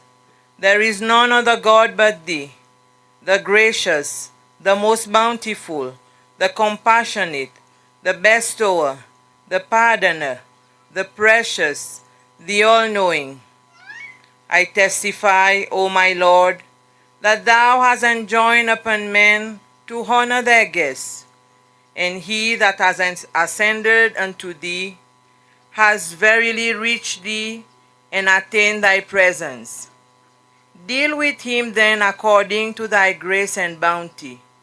By thy glory, I know for certainty that thou wilt not withhold thyself from that which thou hast commanded thy servants, nor wilt thou deprive him that has clung to the cord of thy bounty, and has ascended to the dayspring of thy wealth. There is none other God but thee, the one, the single, the powerful, the omniscient, the bountiful.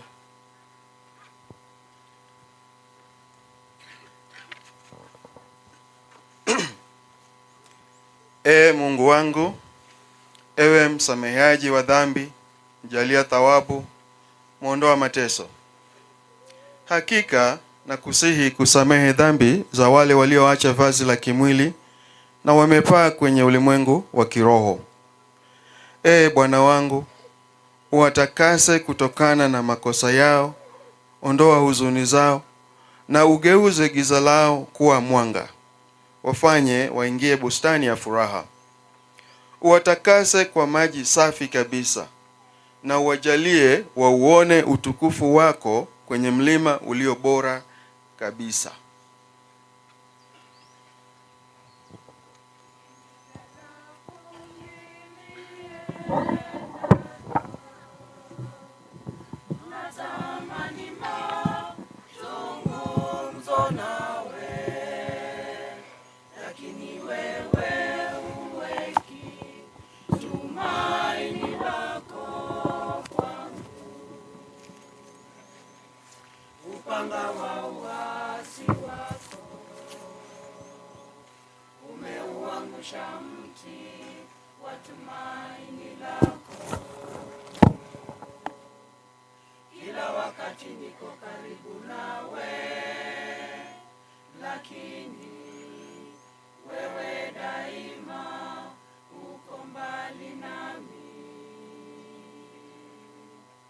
Nimekuchagulia utukufu wa milele, lakini wewe umejichagulia aibu isiyo na mipaka. Rudi muda ungalipo, bado na usipoteze nafasi yako. Rudi muda ungalipo, bado na usipoteze nafasi yako.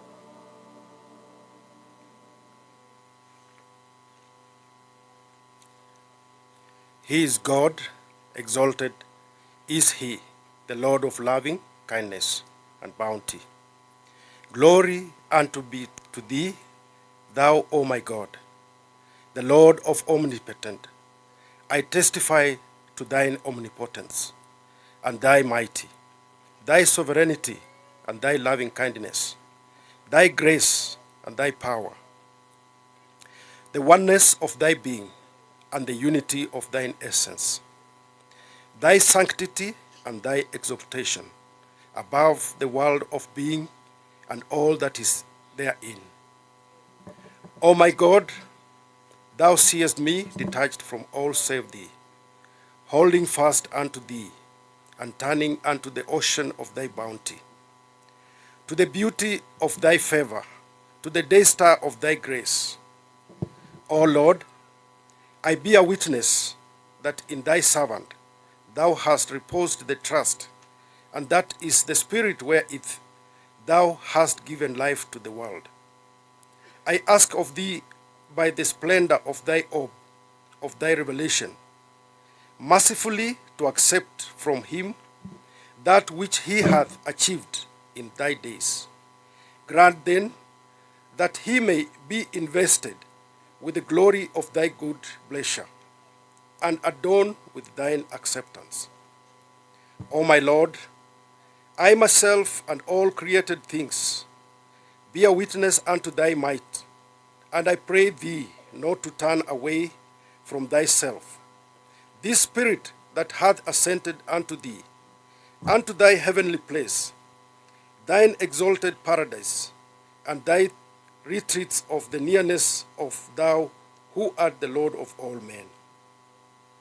Grant then, O my God, that thy servant may consort with thy chosen ones, thy saints, thy messengers in the heavenly places, that the pen can tell nor the tongue recount. O my Lord, the poor one hath verily hastened unto the kingdom of thy wealth, the stranger unto his home within thy precincts. He that is so athirst to the heavenly river of thy bounty, deprive him not, O Lord, from his share of banquet of thy grace and from the favor of thy bounty. Thou art in truth the Almighty, the gracious, the all-bountiful. O my God, thy trust hath been returned unto thee. It behoveth thy grace and thy bounty that have compassed the dominions on earth and in heavens, to vouchsafe unto thy newly welcomed one thy gifts and thy bestowals, and the fruits of the tree of thy grace. Powerful art thou to do as thou willest. There is none other God but thee, the gracious, the most bountiful, the compassionate, the bestower, the pardoner, the precious, the all-knowing. I testify, O my God, that thou hast enjoined upon men the honor, their guests, and that he that hath ascended unto thee hath verily reached thee and attained thy presence. Deal with him then according to thy grace and bounty. By thy glory I know of certainty that thou wilt not withhold thyself from that which thou hast commanded thy servants, nor wilt thou deprive him that hath clung to the cord of thy bounty, and hath ascended to the dayspring of thy wealth. There is none other God but thee, the one, the single, the powerful, the omniscient, the bountiful.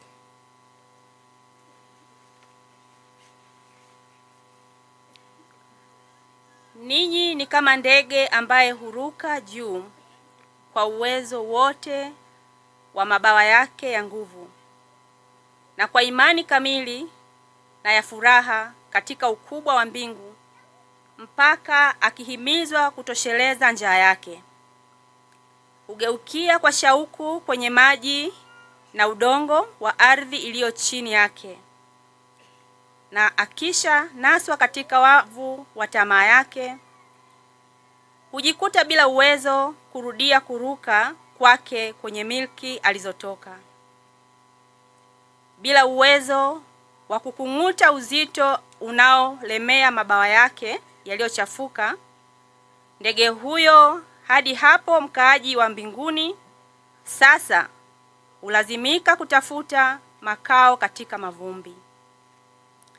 Kwa sababu hii, watumishi wangu, msiachafue mabawa yenu kwa udongo wa upotovu na tamaa za bure, na msiache yachafuliwe na mavumbi na vumbi la wivu na chuki, ili msizuiliwe kuruka katika mbingu za elimu yangu takatifu.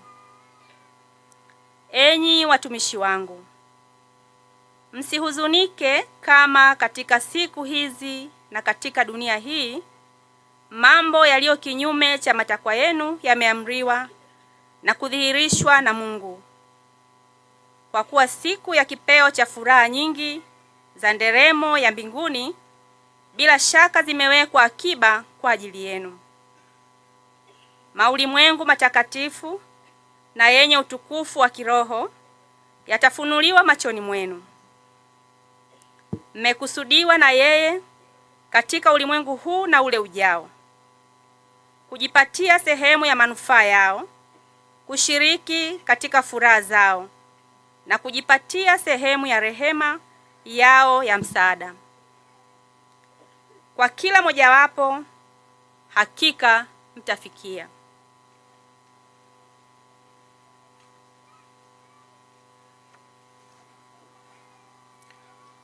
Bahaula borande.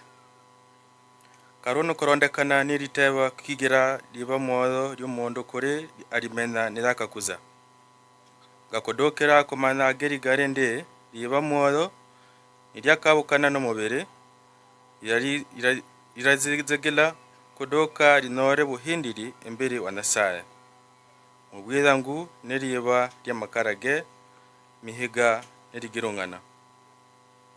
Bwira ngu we kibara iki kitanara kugironganywa.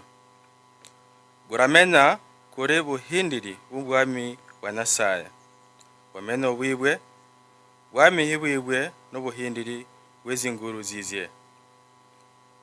Burakakunurwi birorekizo bya nasaye n'obugasu bwibwe na burakabure.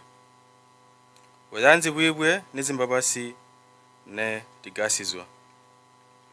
Kibone cyagira nasaye naromba umuntu cyari na kiragizagera kuba kumuha bwira ngu kumanya wa muromba no kwisunda himbe naye. Kibone kirungi kuryena yeguriri bitabu byosi by'umwiguru nirikunurwa ry'amangoda maritu bugira amagoso gahana agerigari.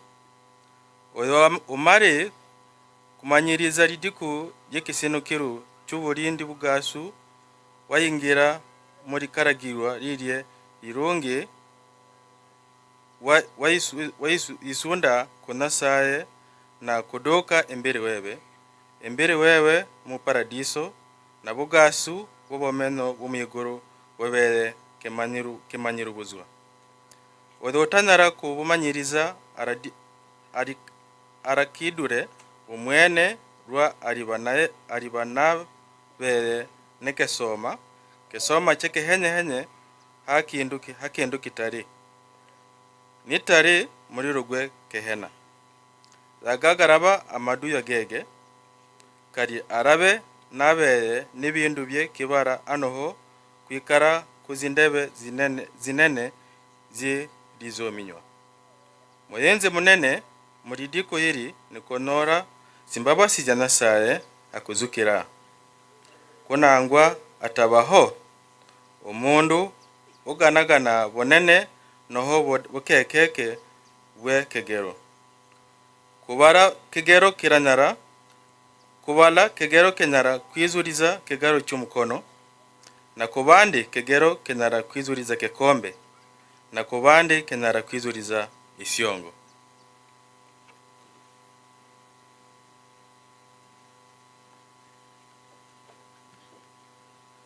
Verily I say, the human soul, in its essence, one of the signs of God, a mystery among his mysteries.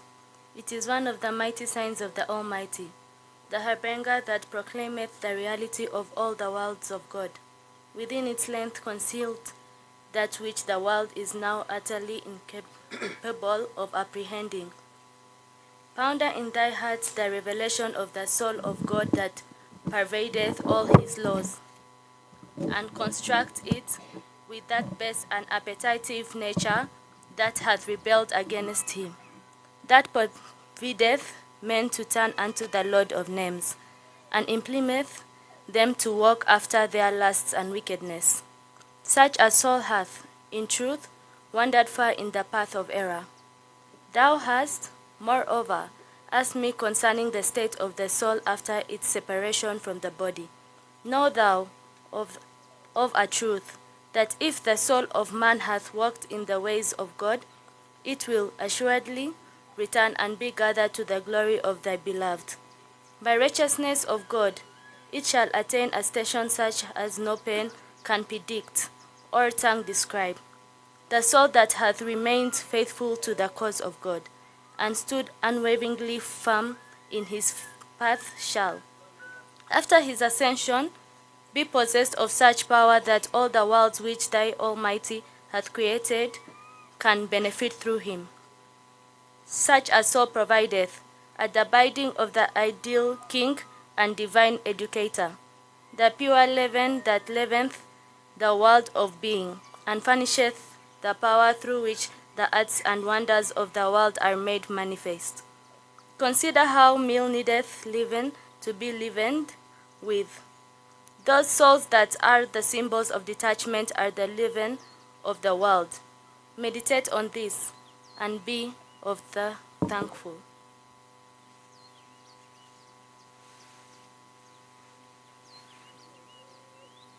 And now concerning thy question, regarding the soul of man and its survival after death. Know thou of a truth that the soul, after its separation from the body, will continue to progress until it attaineth the presence of God, in a state and condition which neither the revolution of ages and centuries, nor the changes and chances of this world can alter. It will endure as long as the kingdom of God, his sovereignty, his dominion and power will endure. It will manifest the signs of God and his attributes, and will reveal his loving kindness and bounty.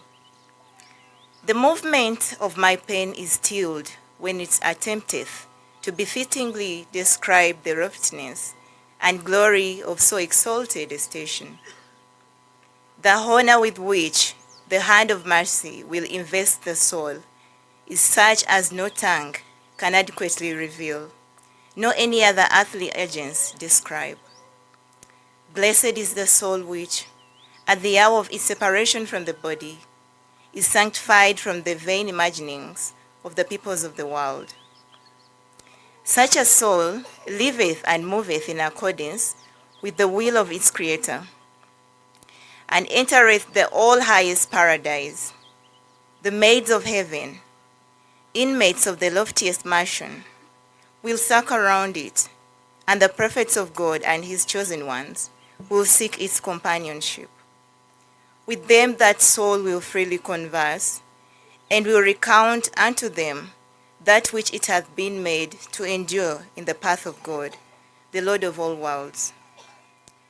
If any man be told that which hath been ordained for such a soul in the worlds of God, the Lord of the throne on high, and of earth below, his whole being will instantly blaze out in his great longing to attain that most exalted, that sanctified and resplendent station. The nature of the soul after death can never be described, nor is it meet and permissible to reveal its whole character to the eyes of men.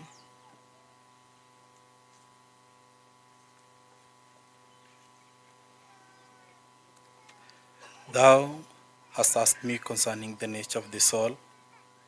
Now verily, that the soul is a sign of God, a heavenly gem whose reality the most learned of men hath failed to grasp, and whose mystery no mind, however acute, can ever hope to unravel. It is the first among all created things to declare the excellency of its Creator, the first to recognize his glory, to cleave to his truth, and to bow down in adoration before him. If it be faithful to God, it will reflect his light, and will eventually return unto him. If it fail, however, in its allegiance to its Creator, it will become a victim of self and passion, and it will in the end sink in the depths. Whoso hath in this day refused to allow the doubts and fancies of men to turn him away from him who is the eternal truth, and hath not suffered the tumult provoked by the celestial and secular authorities to deter him from the recognizing his message, such a man will be regarded by God, the Lord of all men, as one of his mighty signs, and will be numbered among them whose names have been inscribed by the pen of the Most High in his book. Blessed is he that hath recognized the truth, stature of such a soul, that has acknowledged his station and discovered his virtues.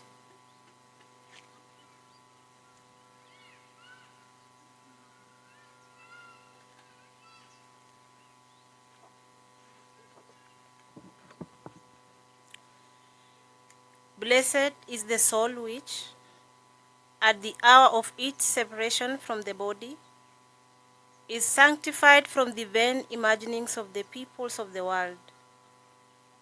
Such a soul liveth and moveth in accordance with the will of its Creator, and it entered the all-highest paradise. The maids of heaven, inmates of the loftiest mansions, will circle around it, and the prophets of God and his chosen ones will seek its companionship. With them, that soul will freely converse, and will recount unto them that which it had been made to endure in the path of God, the Lord of all worlds. If any man be told that which had been ordained for such a soul in the worlds of God, the Lord of the throne on high and of earth below, his whole being will instantly blaze out in its great longing to attain that most exalted, that sanctified and resplendent station.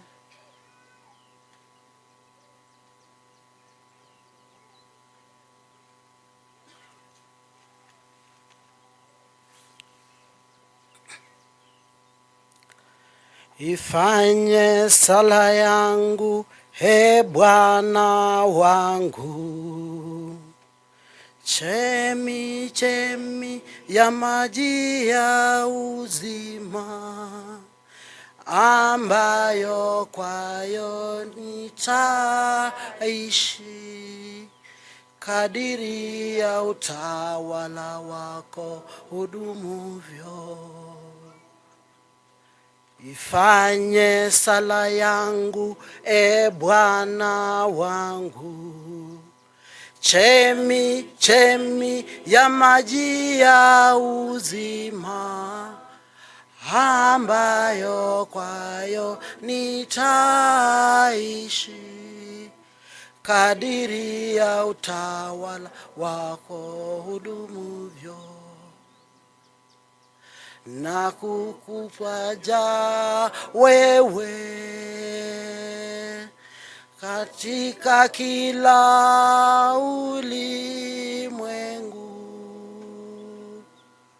wa malimwengu yako, sifa ziwe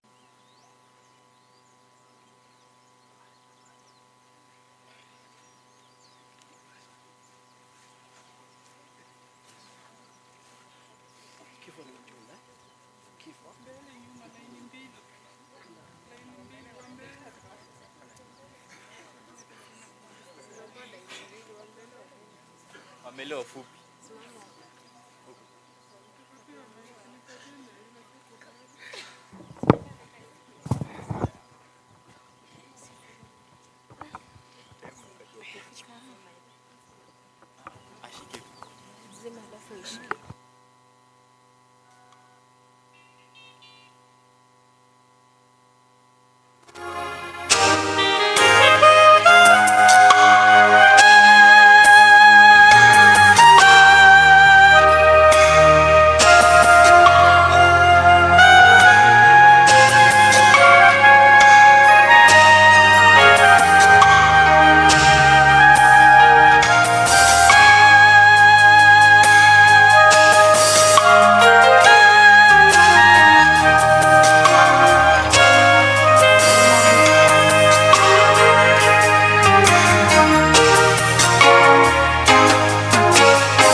Asanteni sana, tuwape makofi.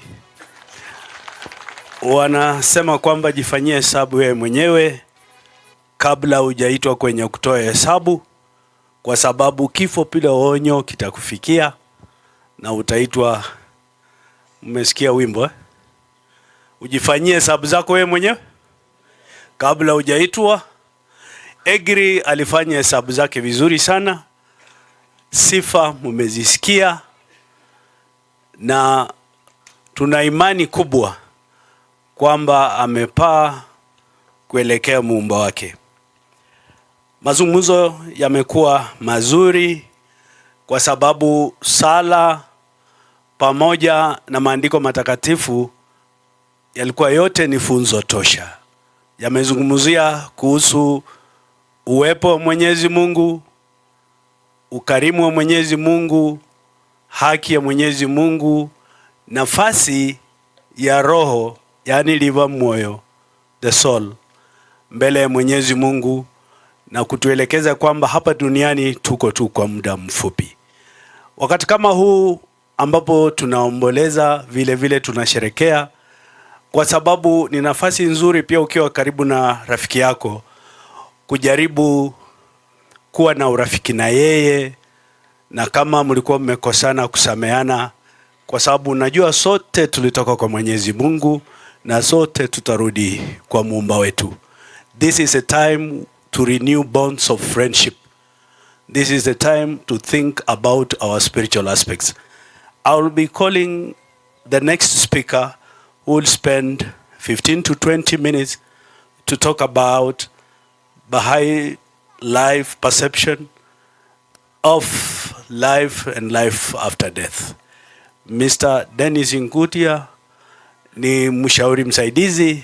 Tunaposema kansela, watu wengine wanafikiri ni kansela au kuchaguliwa. Kansela ni kwa ajili ya ushauri, kwamba tuko katika imani ya Kibahai, tuna asasi inayoitwa asasi ya washauri. Wale wana counsel na wanafafanua 1, 2, 3. Kwa nafasi naomba Dennis, karibu. Asante.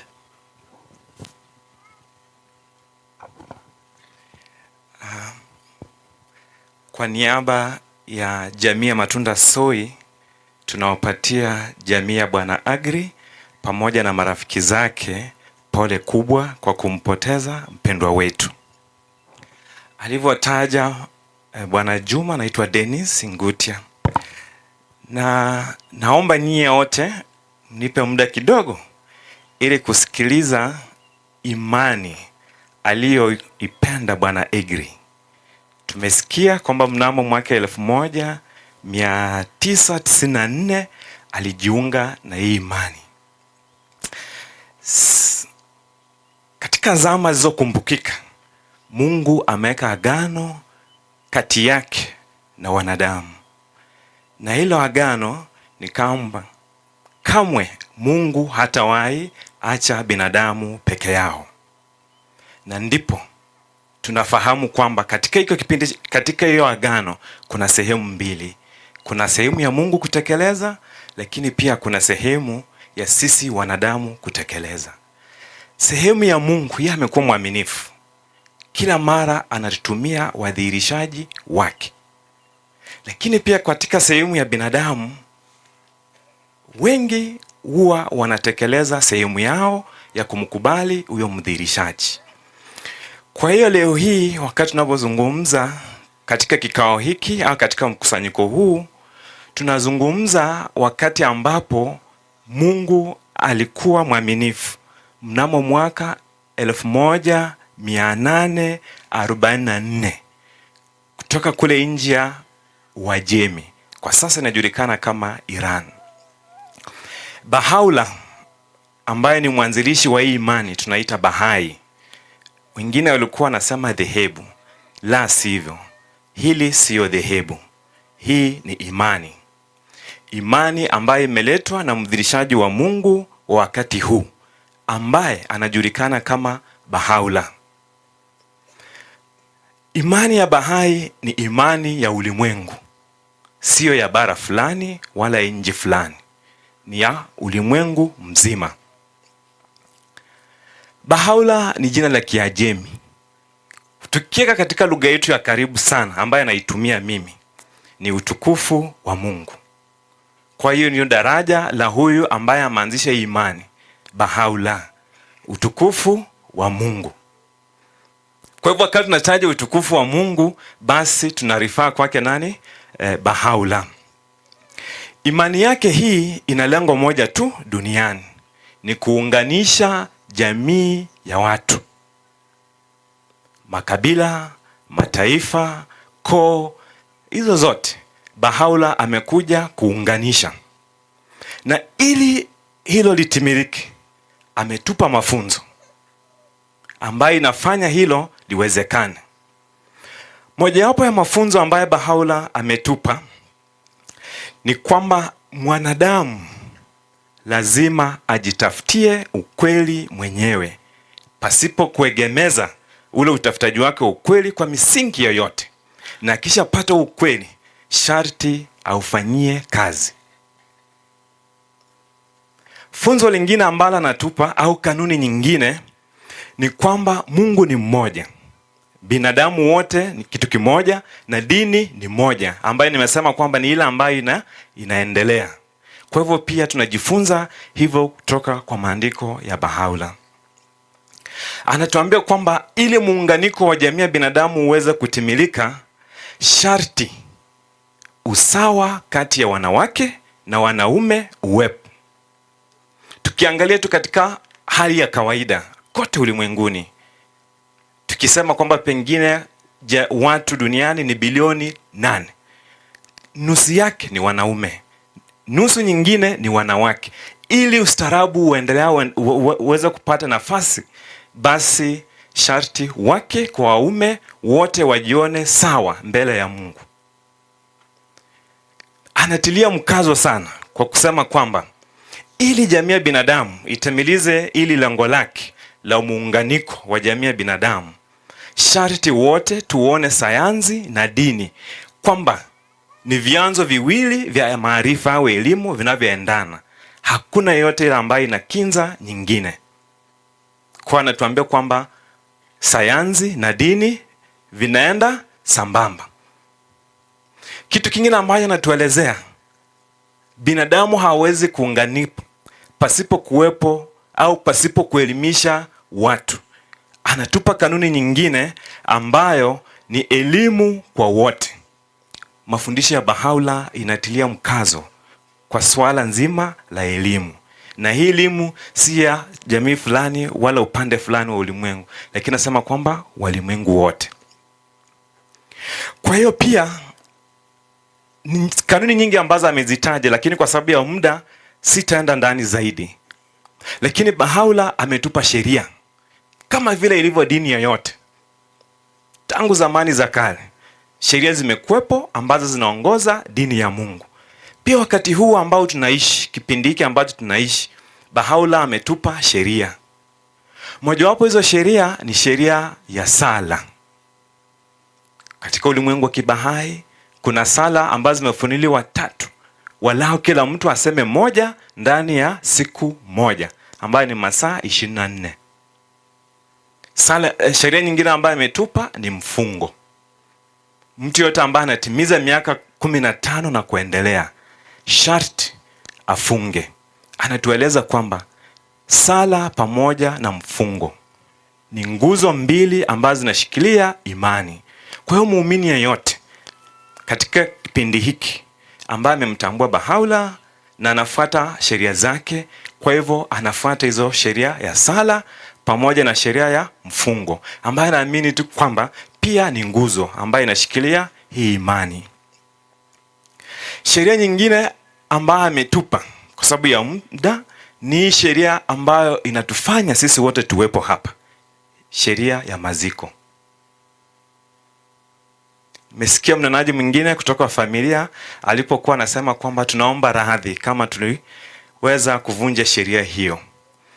Bahaula anatuelezea kwamba kuna uhusiano maalum kati ya mwili wa mtu na roho ya mtu. Kwa hivyo pale ambapo mtu amefia, pale ambapo uhusiano huu umetokea, Kwa hiyo mwili usisafirishwe zaidi ya saa moja. Ndiyo maana tulijitahidi kadri tuwezavyo kuhakikisha kwamba tumo ndani ya hiyo sheria. Lakini pia sheria inazungumzia kwamba marehemu aweze kuwekwa kwenye jeneza la mbao ngumu. Tunasema hardwood, si ndio? Kwa hivyo hatukitazama pale tunajaribu kuzingatia hiyo sheria. Lakini pia nasema kwamba mwili wa marehemu ufungwe na sanda. Hii sanda anasema ni silk. Kama silk haitapatikana, basi tunaweza kwenda kwa option ya pili ambayo ni cotton. Lakini pia kwenye sheria hiyo tunamvisha aliyefariki, kama ni mtu mzima, pete kwenye hiki kidole, either hiki cha kiume au hiki, lakini hiki kidole ambacho nakionyesha tunaweka pale pete. Na hiyo pete kuna maneno ambayo yameandikwa pale. Kwa hiyo kutokana na hii sheria ambayo tunaizungumzia ya maziko, nitaomba kusoma kidogo kuhusu uhusiano huu uliopo kati ya mwili na roho.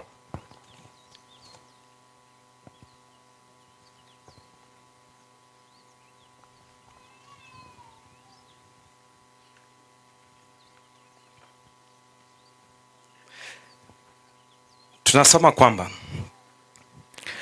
uhusiano kati ya roho na mwili sio ya kimwili. Ule uhusiano sio wa kimwili. Roho haingii wala kutoka mwilini na haichukui nafasi ya kimwili. Kwa hiyo roho haingii wala haitoki ndani ya nini? Ya mwili, na wala haichukui nafasi ya kimwili. Ushirika wake pamoja na mwili unafanana na ule wa mwanga na kio ambamo unaakisi. Ametupa mfano kwamba ukitaka kujua uhusiano uliopo kati ya roho na mwili, tunachukua mfano wa kio na mwangaza. Mwangaza ukiakisi ndani ya kio, inamaanisha kwamba huu mwangaza umo ndani ya kio? Haumo ndani ya kio, lakini kuna ule uhusiano tu uliopo kati ya mwili na roho.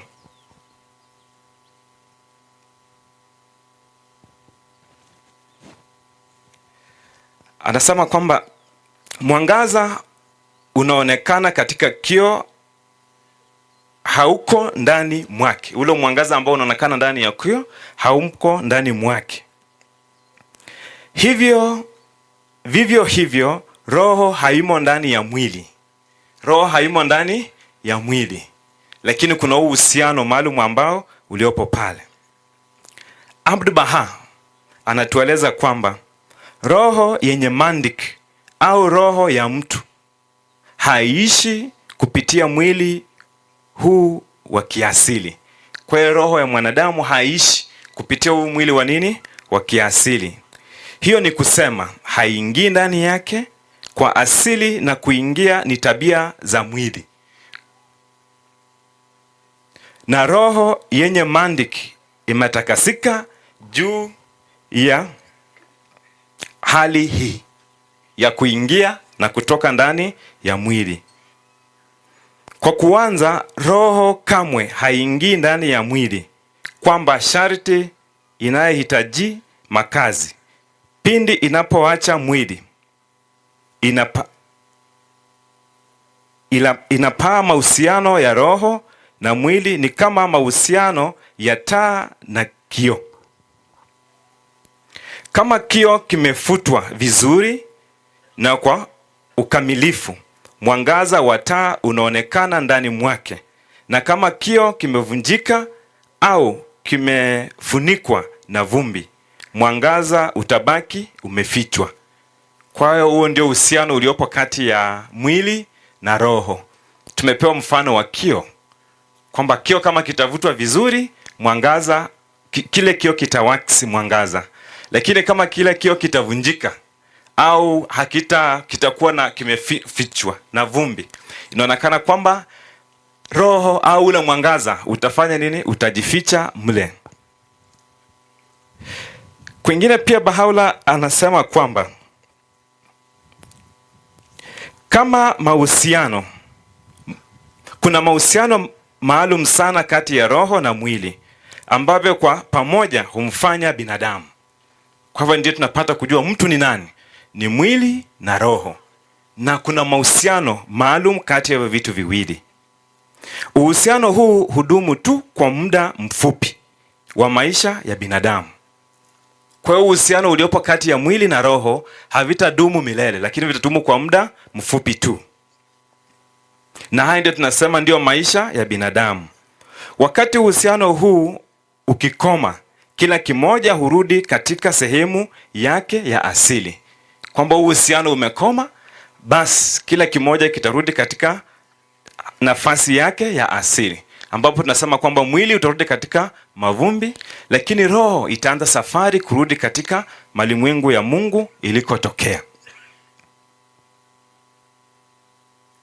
Abdul Baha usema, roho ya mwanadamu ina mwanzo lakini haina mwisho. Hudumu milele. Kwamba roho ya mwanadamu ina mwanzo, lakini hii roho haina nini? Mwisho. Mwanzo wake unakuwepo wakati mimba inapatikana. Lakini kuanzia pale, hiyo roho itadumu milele na milele. Kadri vile enzi ya Mungu inavyoweza kudumu. Kwa hivyo huo ndio uhusiano uliopo kati ya mwili na roho. Kwa hivyo wakati tunasimama hapa leo, tunatoa sifa ambazo alizokuwa nazo Bwana Aggrey. Kwa hivyo tunaamini kwamba roho yake itaenda kudumu milele na milele. Kadri enzi ya Mungu itakavyoweza kudumu.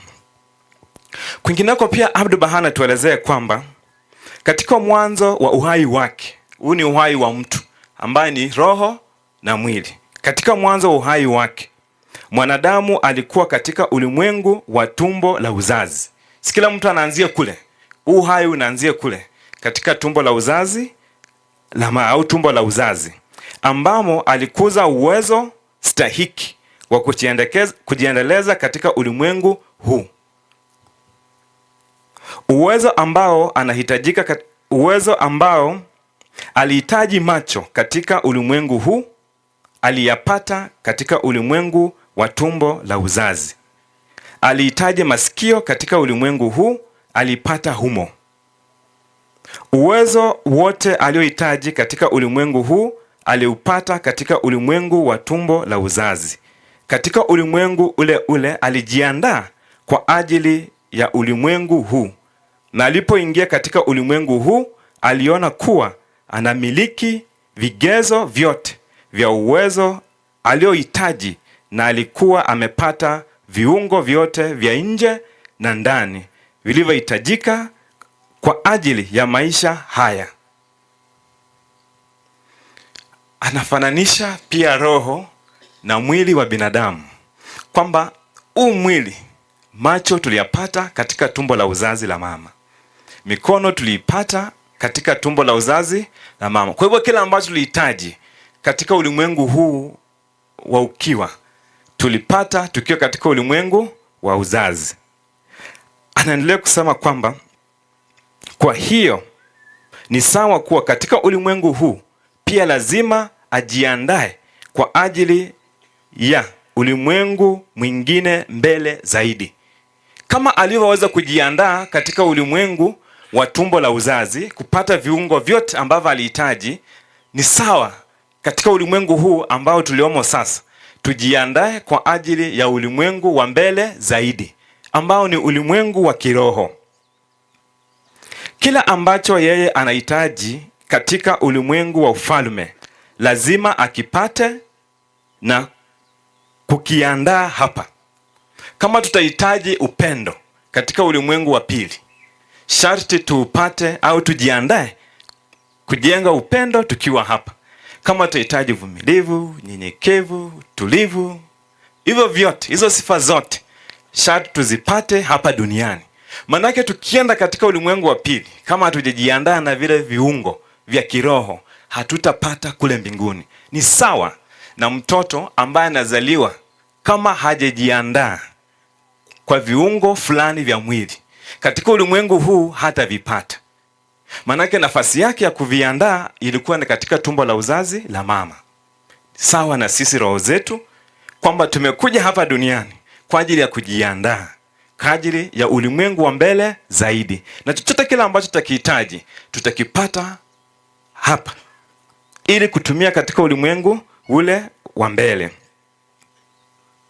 Anaendelea kusema kwamba kama vile alivyopata uwezo aliohitaji kwa ajili ya ulimwengu huu katika ulimwengu wa tumbo la uzazi, ndivyo hivyo sharti apate kile ambacho anahitaji katika ulimwengu wa ufalme, yani uwezo wote, uwezo wa mbinguni katika ulimwengu huu. Kwa hiyo uwezo wa mbinguni tunaupata tukiwa katika ulimwengu huu, hata upata katika ulimwengu ule mwingine. Na ndipo wakati tunasikia sema kwamba hizi sifa zote ambazo Bwana Aggrey alikuwa nazo alizionyesha hapa, alizijenga hapa, na ni wazi kwamba anaenda kuzitumia katika ulimwengu wa mbele ambao ni ulimwengu wa kudumu milele na milele. Na mtu anaweza kajiuliza, je, manake katika ulimwengu wa tumbo la uzazi hivyo vitu vinafanyika tu kiasilia, wakati mazingira yanajengwa, mfano mama anapata vitamini, anapata protini, kwa hivyo vile viungo katika ile tumbo vyenyewe vinaanza kukua katika hali ambayo ni ya kihalisia zaidi. Lakini hapa inaonekana kwamba juhudi sharti zifanywe ili kujenga huu uwezo ambao tunahitaji katika ulimwengu wa pili. Kwa hivyo swali mtu anaweza akajiuliza, je, tunaweza tukajengaje huu uwezo au hizi sifa tukiwa katika ulimwengu? Mwanzo nilisema kwamba Baha'i ametupa kila mbinu, ametupa kila nyenzo ambayo tungehitaji kwa ajili ya kuishi hapa ulimwenguni na kujiandaa kwa ajili ya ulimwengu wa pili. Ulimwenguni kote kuna taasisi ya mafunzo.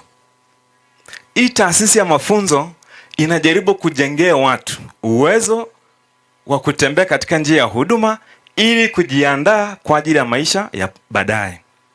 Kuna vikundi vya mafunzo.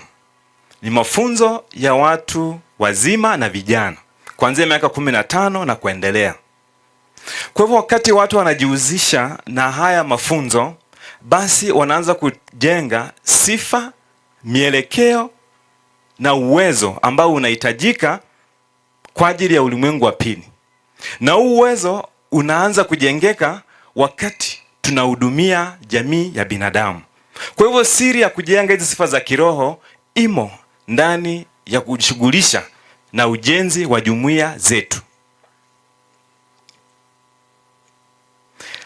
Rafiki alisema hapa, na hisi walikuwa ni watawala, walisema kwamba kipindi hiki cha likizo ndefu vijana wanaweza kujishughulisha kwenda kuchukua pengine kozi za muda mfupi, lakini kuna kozi hizi ambazo nazungumzia zitakuwa za kufaa zaidi kwa vijana, manake zinawajengea uwezo wa kiroho, uwezo wa kimwili na uwezo wa kiakili, ambao ni vitu vya muhimu zaidi wakati tunaanza kufikiria maisha ya mtu hapa duniani, wakati anajiandaa kwa ajili ya maisha ya baadaye. Kwa vijana wote kote ulimwenguni, watu wazima wote kote ulimwenguni, kuna hiyo fursa ambayo ipo wazi kabisa. Yeyote yule ambaye anaona umuhimu wa kwanza kujenga sifa zake za kiroho, taasisi ya mafunzo ambayo anazungumzia kwamba kwa sasa ina kozi kuanzia 1 hadi 14, inakumbatia kila mtu pasipo kujali dini yake, pasipo kujali dhehebu lake, pasipo kujali rangi yake na maeneo ambayo yanatokea. Kwa hiyo inaonekana kwamba hii taasisi au hizi kozi zipo tayari kukumbatia kila mtu. Ningependa kukaribisha wale vijana wote ambao tunasema kwamba pengine wangeenda kuchukua zile kozi zingine ambazo ni za kimwili tu, lakini hizi ambazo nazungumzia zitawafaa zaidi, haswa katika muda huu wa likizo ndefu. Kuna kundi lingine hapa la vijana, tunawaita vijana chupukizi. Si vijana wakubwa na sio watoto. Wana sifa bainifu. Mara nyingi dunia inaona kwamba hao watu na kwamba ni wasumbufu. Mara nyingi wakati nasikia kwamba watu nasema kwamba hawa ni wasumbufu, wanafanya hivi, kila ambacho wanajisemea mwenyewe ni kwamba hawajetambua namna gani wanaweza wakalea ili kukundirika, ambao ni vijana chupukizi. Hii taasisi pia ina program mahususi kwa ajili ya hawa vijana wadogo, miaka 12 ikielekea miaka 15. Hizi course, hiyo program inalenga kuwajengea mambo makuu manne. Mambo makuu mangapi? Manne. Jambo la kwanza, inapanua ufahamu wao. Chanzo cha mambo yote kinaanzia pale, ni namna gani tunafahamu haya mambo. Kwa hiyo program ipo pale kwa ajili ya kufanya hivyo. Jambo la pili ambayo program inafanya kwa ili kundi la vijana, inawajengea uwezo wa kujieleza. Tunaweza tukaona kwamba ni wasumbufu, lakini pengine hawajajenga uwezo wa kujieleza. Kwa hivyo namna ya kujieleza ni ile ya kusumbua. Lakini wakati tunajenga mazingira ya wao kujenga uwezo, basi changamoto kama hizo tunaepukana nazo. Jambo lingine ni kwamba kila kitu ambacho Mungu amekiumba kina sehemu mbili. Kina sehemu ya kimwili na kuna sehemu ya kiroho. Kwa hivyo pia hii program inaanza kujenga muono wao wa kiroho. Tunasema muono wa kiroho. Tunayo masikio ya nje ambayo tunasikia sauti za kawaida, lakini kuna masikio ya ndani ambayo inasikia sauti ya Mungu. Kuna haya macho ya nje ambayo inaona uzuri ambao umetengenezwa, lakini kuna macho ya ndani ambayo inaona uzuri wa Mungu. Kwa hiyo program pia inajenga huo uwezo kwamba vijana wanaweza kasikia na masikio ya ndani, vijana wanaweza kaona na macho ya ndani. Mwisho, program pia inawasaidia kujenga misingi ya kimaadili. Na hizi mengi ambayo tulikuwa tunazungumzia inazungukia swala nzima la maadili. Wakati tunajifunza hiyo program, tunajifunza kwamba hatuwezi tukaweka sheria ambazo zinaweza kawazuia watu au zinaweza zikawazuia vijana.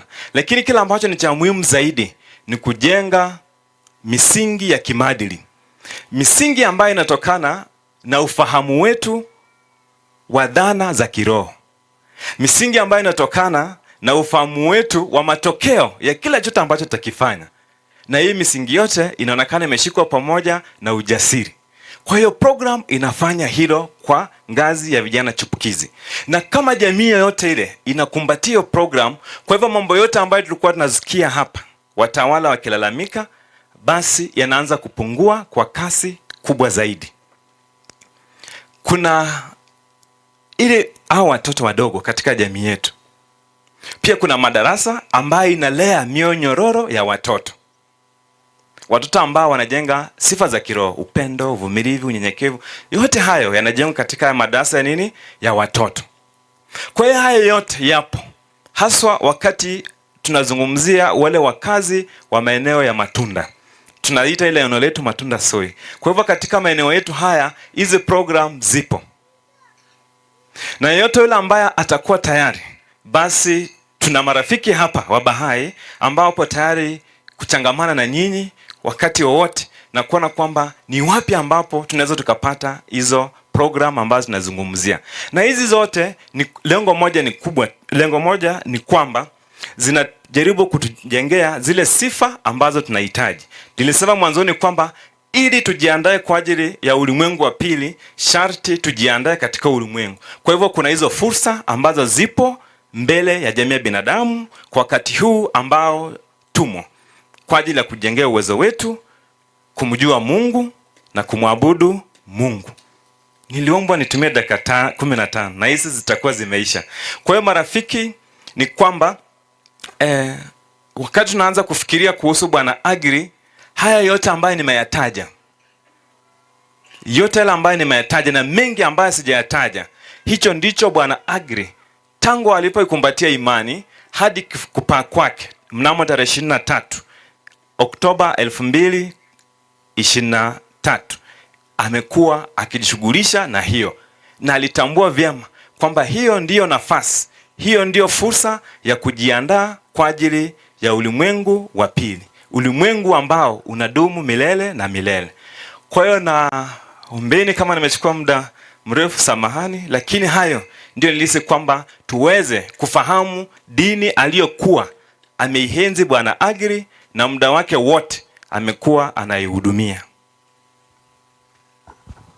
Asante sana Dennis Ngute.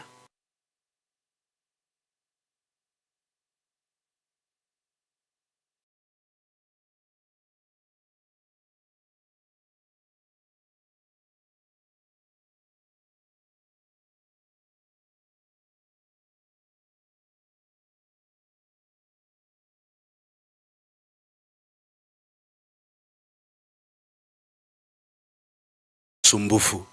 Wabahai wako na programs za watoto kuanzia miaka mitatu. Wako na program za vijana jibukizi miaka 12 mpaka 15. Wako na program za watu wazima ambazo zinaweza kusaidia mtu ajielewe na ajue nafasi yake katika ulimwengu huu. Nafasi ambayo mwende zake Aggrey alitambua mwaka wa 94 na amekuwa ndani yake mpaka wakati huu. Nichukue nafasi hii ya kipekee sasa baada ya mazungumzo kwanza kutambua watawala wa dini ya Baha'i, imani ya Kibahai. Imani ya Kibahai haina utawala wa mtu binafsi. Hatuna bishop, hatuna sheikh, hatuna pastor, lakini tunasema it has been devolved to institutions. Yani mamlaka ya utawala imewekwa kwenye asasi. Kwa hivyo asasi ya kwanza ambaye ina nafasi kubwa sana katika eneo hili ni asasi ya baraza la kiroho la kijiji la Wabahai wa Luanda. Naomba wawe tayari kwa ajili ya kutoa rambirambi zao, wakifuatiwa na baraza la kiroho la Kakwama ambao nadhani Bwana Aggrey alikuwa akiishi, na vile vile mjiandae the August House National City Assembly kwa ajili ya kualika wenzenu pia kabla tualike washauri wa bara. Baraza la kiroho la Luanda, mtakuwa wepesi kidogo kwa sababu muda nao unayoma. Baraza la kiroho Luanda, Kakwema, baraza la kiroho mko wapi?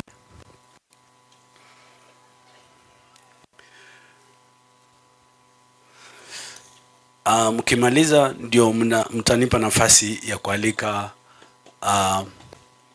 mwakilishi wa baraza la kiroho la kitaifa la Wabahai kualika mashirika mengine ya nchi zingine. Kuna muda naongea. La hapa marafiki, kidhani mbele yenu ni baraza la kiroho ya kijiji la Wabahai wa Luanda, na kwa sababu ya muda nadhani wataweza kuwave na nitasoma tribute.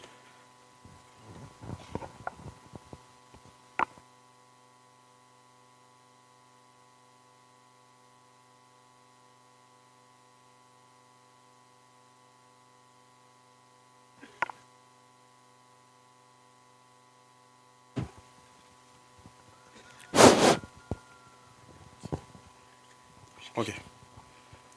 Tribute from the local spiritual assemblies of Baha'is of Luanda.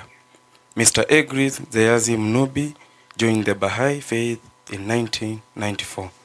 He was elected as a member of the local spiritual assembly of Baha'is of Luanda, served as the secretary the same year. His eagerness to learn was unmatched and always wanted to learn many and new things within a short period of time. Aggrey was a loving and caring believer who dedicated most of his time to service. His sense of humor was noticed by all. Aggrey was firm and resolute both in his words and actions. He was determined, courageous, and focused, with full of encouragement to everyone. The entire Baha'i community will miss your smile and laughter. From God we came, and to him we return. Thank you. Asante. Hilo ni baraza la kiroho la Wabahai wa Luanda. Wanakuwa kwa kawaida watu 9, wanachaguliwa kwa kisiri na kwa kiroho bila kujitangaza wala kukampeni, na wanachaguliwa kila mwaka kwa kura ya siri. Okay, thank you. Alawaba marafiki. Asante sana. Kwa majina mimi naitwa Nicholas Otieno, ni mmoja wa wale wajumbe wa baraza la kiroho linalo simamia masuala ya imani ya Kibahai kule Kakwema. Kakwema ni kijiji kimoja ambacho kinapatikana kwenye ukanda wa kusini magharibi. Kwa hivyo Bwana Aggrey tumekuwa na uhusiano naye wa karibu sana tangia mwaka wa 2018 alipoamua kuja kwa baraza la Kakwema kuomba idhini ya kufungisha ndoa yake na Vina ambaye yuko hapa. Alikuwa ni mshauri kwenye bodi ya washauri wa bara kwa wakati huo, na uhusiano wetu wa karibu ukawa umeanzia hapo. Hatimaye akaamua kuja kuishi kwenye ujirani wa Kakwema ambapo ni Rabuor. Kiutawala Kakwema mipaka yake haiendi mpaka upande huo, lakini kwa sababu ni jirani sana, ukaji wake huko alianza kushiriki shughuli zote za Kibahai upande wetu wa Kakwema. Kwa maana Kakwema ndo kuna baraza na ndo kuna jamii ambayo kunakuwa na shughuli mbalimbali za imani za Kibahai. Mara nyingi tu alikuwa anaweza akawa anaalika marafiki kuja kwake kwa ajili ya mikutano kadhaa, kwa mfano karamu ya siku 19. Hata hivi karibuni sana kabla ya mauti kumpata wengi wetu, mimi bahati mbaya sikuwepo wakati huo, lakini Wabahai wengi wa Kakwema walijumuika upande huo, wakafika nyumbani kwake kwa ajili ya kuadhimisha siku karamu ya siku 19. Sasa ilivyotokea, kwa masikitiko makubwa tukapata habari ya Bwana Munubi kujeruhiwa sana na watu. Michakato ikaanza. Sisi ambao tulijitambua kwamba sisi ndio wenzake na Bwana Aggrey wa karibu kabisa, na tukafikiria kwamba tufanyeje. Kwa hivyo tukaanza mpango wa kufanya mashauriano mbalimbali hapa na pale, ambacho kimoja wapo cha kitu ambacho kilitokana na mashauriano hayo ni kuweza kuanzisha fursa ambapo waumini wa ndani ya nchi na wa nje ya nchi wote wangejihusisha katika kutafuta msaada za fedha, hasa kwa sababu alikuwa amepelekwa hospitali na wakati huo gharama zikawa zimeanza tu. Kwa hivyo mwitikio ulikuwa ni mkubwa sana, na kwa kweli ni heshima sana kubwa ambacho sisi wanakakwema tungependa kuwaonyesha wale ambao wamefika na ambao hawajafika kwamba tunawarudishia shukrani kubwa sana kwa mwitikio wenu ambao sio wa kawaida.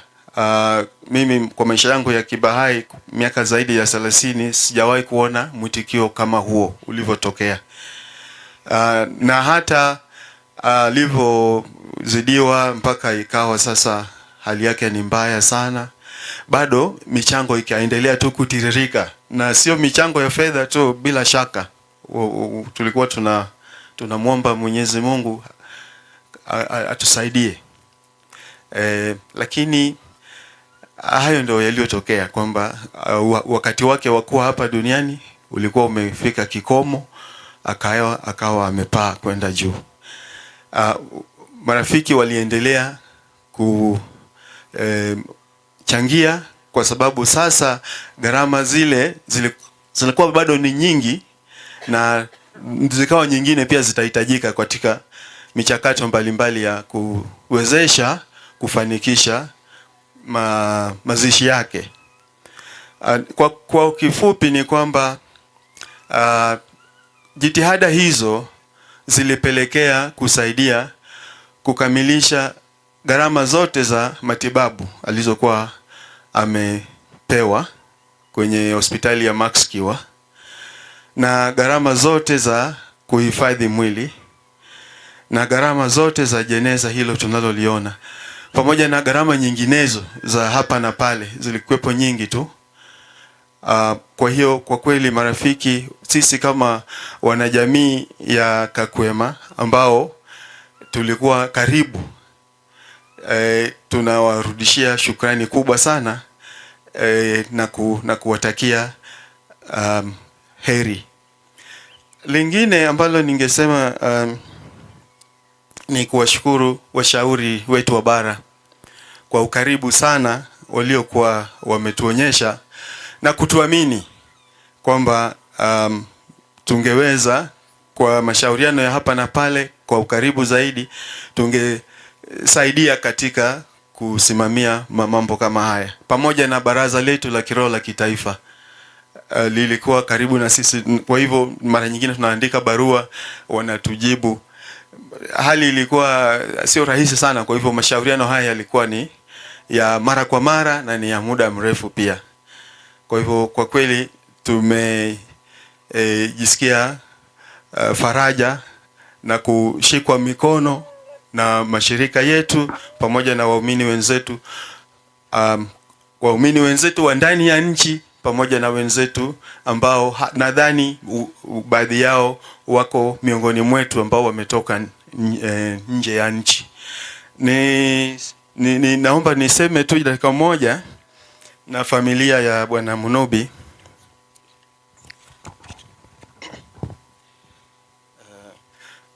Nilikuwa nasahau upande wa Rwanda. Tumeshirikiana na hao ambao wametangulia kusimama hapa mbele yenu katika kujaribu kuratibu hii hali, na ilibidi hata tuweze kuonana ana kwa ana. Kwa mikutano mingine ilikuwa ni kwa njia ya simu na baadhi ya mkutano mmoja ilibidi tusafiri kutoka Kakwema kuja kukutana nao pale Rwanda, na tunawashukuru sana kwa ushirikiano wao mpaka tumeweza kufanikisha hili swala mpaka sasa hivi. Sasa nilikuwa namalizia kwa kusema kwamba niongee na familia ya marehemu Bwana Munubi kwa kuwaomba kwamba mara nyingi kama wanaweza kuniunga mkono, ni kwamba Bwana Munubi alikuwa hawaachi nyuma anapokuja kwenye mikutano ya Kibaha. Alikuwa anahakikisha kwamba mara nyingine anakuja na vina, labda kama watoto hawapo, lakini kama familia nzima ipo, alikuwa anahakikisha kwamba hata huyu binti anakuja nao. Nilichokuwa nawaomba ni kwamba wasisite, yani wasifikie hatua ambapo sasa wanaona baba aliyekuwa na tuhamasisha kufanya vitu hivi vya imani sasa hayupo, kwa hivyo wajilegeze. Kwa kweli nawaomba kwamba Kakwema bado ipo na nafasi ya baraza lipo juu sana.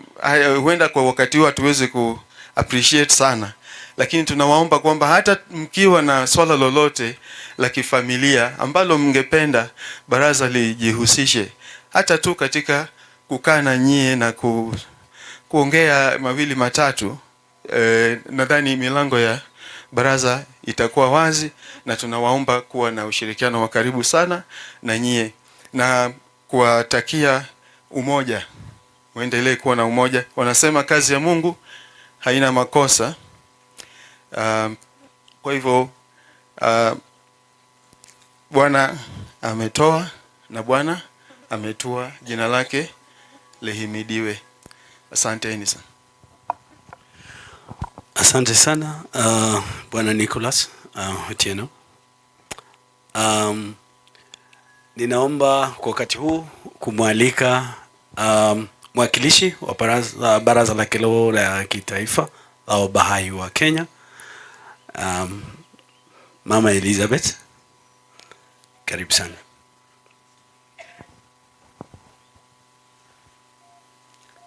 Alapo marafiki, kwa niaba ya kiroho ya kitaifa ya Kenya, tunatuma pole zetu kwa familia ya mwenda zake Aggrey Zeyazi Munubi. Kwa hii nafasi, Aggrey alikuwa mshauri, na huduma ya ushauri ilimfanya maisha yake ya kutua nchi mbalimbali. On behalf of the National Spiritual Assembly of the Baha'is of Kenya, I wish to welcome all the National Spiritual Assemblies who are represented here to move forward and give your tributes. Karibu.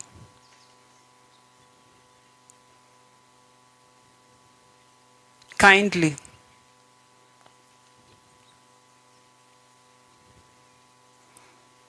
Uganda, Tanzania, karibuni. South Sudan, karibuni.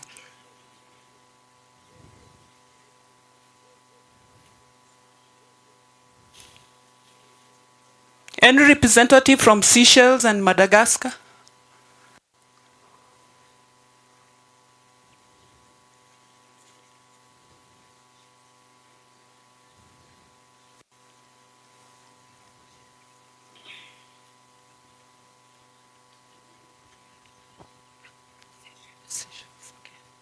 From Uganda?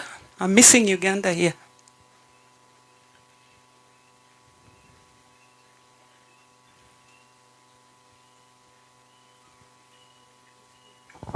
May I kindly invite Councillor? Oh, all right. You have appointed somebody. It's okay. Thank you. Yeah, you can represent Uganda.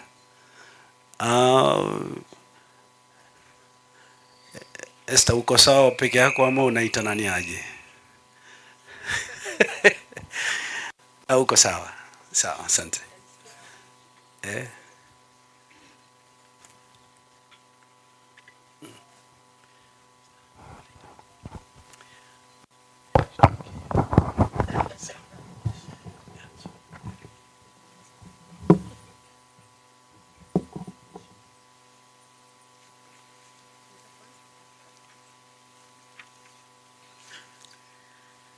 Jina langu ni Esther John Mutisia. Ninatokea Tanzania. Kanda ya Mashariki, cluster ya Dar es Salaam.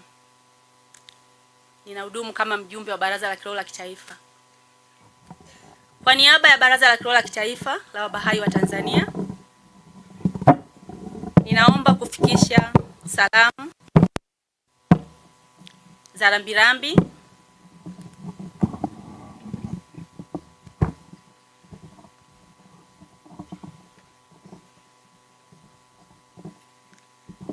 kutoka kwa Baraza la Kiroho la Kitaifa pamoja na Wabaha'i wote wa Tanzania. Ningependa kusoma barua moja ambayo iliandikwa kwa Baraza la Kiroho la Kitaifa la Wabaha'i wa Kenya. Kwa Baraza la Kiroho la Kitaifa la Wabaha'i wa Kenya, marafiki wapendwa, yahusu kufariki kwa Bwana Aggrey Munubi. Baraza letu limepokea kwa huzuni taarifa ya kufariki kwa mpendwa wetu Bwana Aggrey Munubi, ambaye alihudumu kama mshauri wa bara. Baraza letu litamkumbuka daima kwa usindikizaji na kuambatana nasi kwa vitendo ambavyo ametupatia katika nyanja mbalimbali, mara nyingi akiongozana na washauri wa bara wengine. Tukiwa katika hali hii ya majonzi,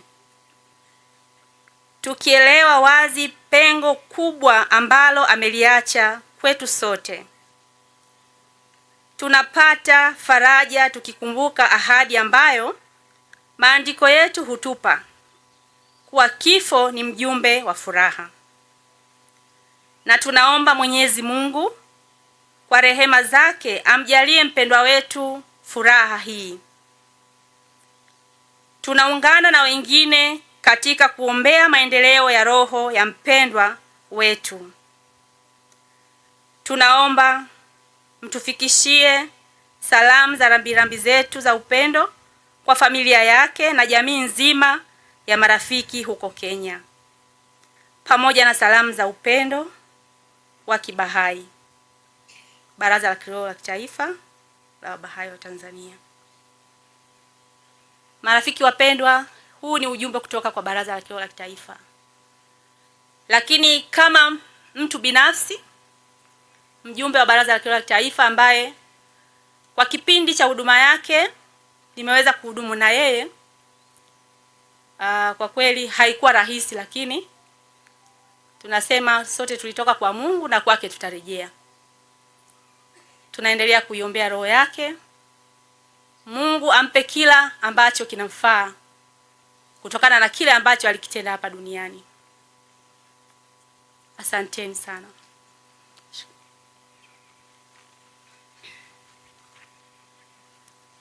To National Spiritual Assembly of Baha'i of Kenya, on behalf of the Baha'i community of the Republic of South Sudan, the administrative community would like to extend its sincere and profound condolences to the Kenya Baha'is and family of Aggrey, Munubi, whose dismiss was announced on 23rd October 2023.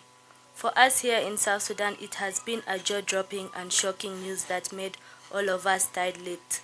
Dear Aggrey Mununde, doubled as a counselor for South Sudan by the time of his tenure came to an end. We will forever remember him for his humor, love, kindness, and generosity.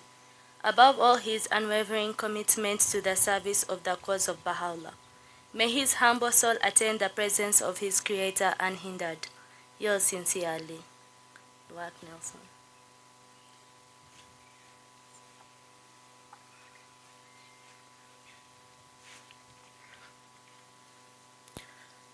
To the family and friends of former Councillor Aggrey Munubi, to the National Spiritual Assembly of Kenya, to the beloved community of Kenya.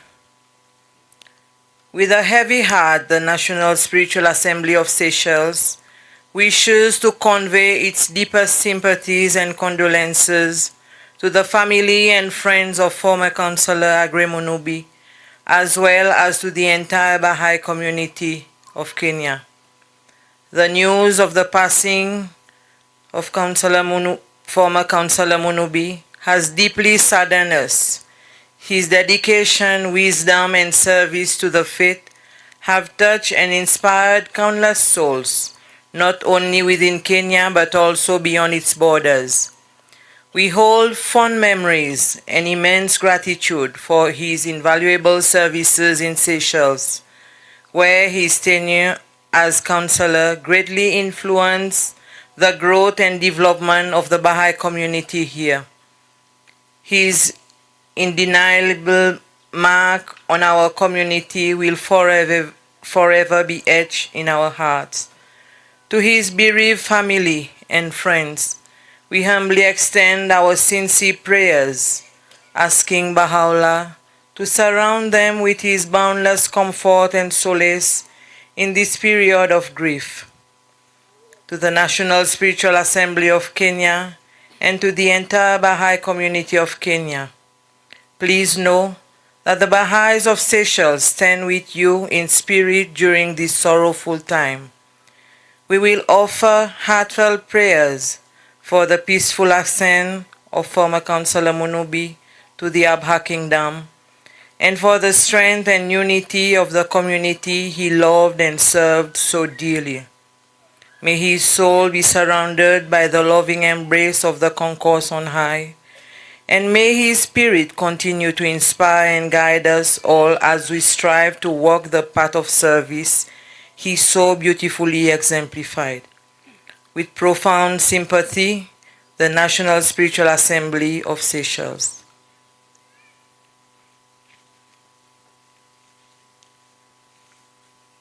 From the National Spiritual Assembly of the Baha'is of Uganda to the National Spiritual Assembly of the Baha'is of Kenya.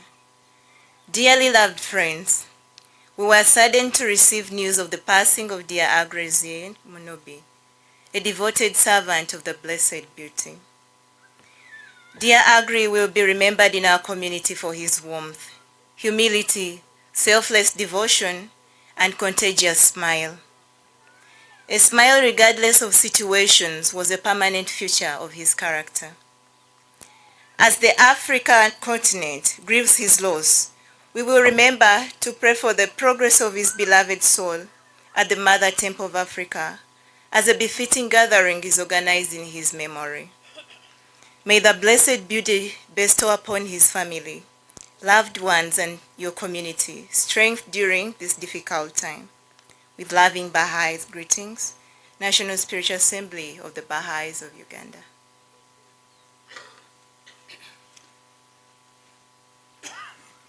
National Spiritual Assembly of the Baha'is of Mauritius. Mrs. Vina Munubi and family, dearly loved friends, Alawapa.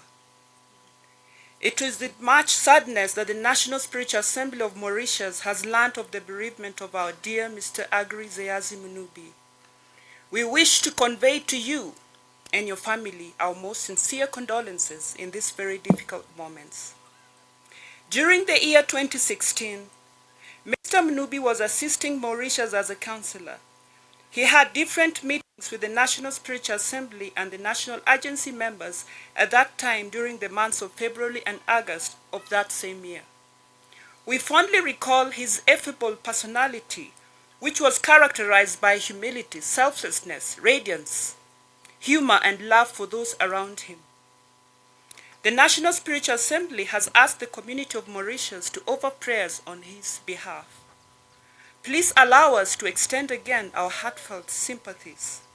Warmest regards, National Spiritual Assembly of the Baha'is of Mauritius.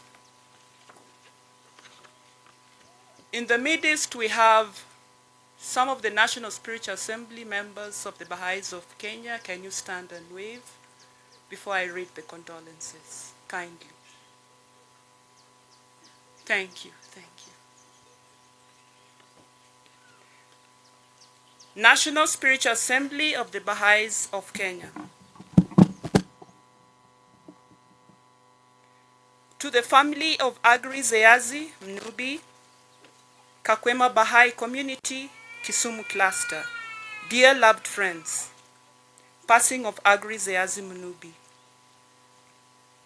The National Spiritual Assembly was saddened to learn this afternoon of the passing of dear devoted servant of Baha'u'llah, Mr. Aggrey Zeyazi Munubi, who whilst undergoing treatment succumbed to the injuries caused by his attackers.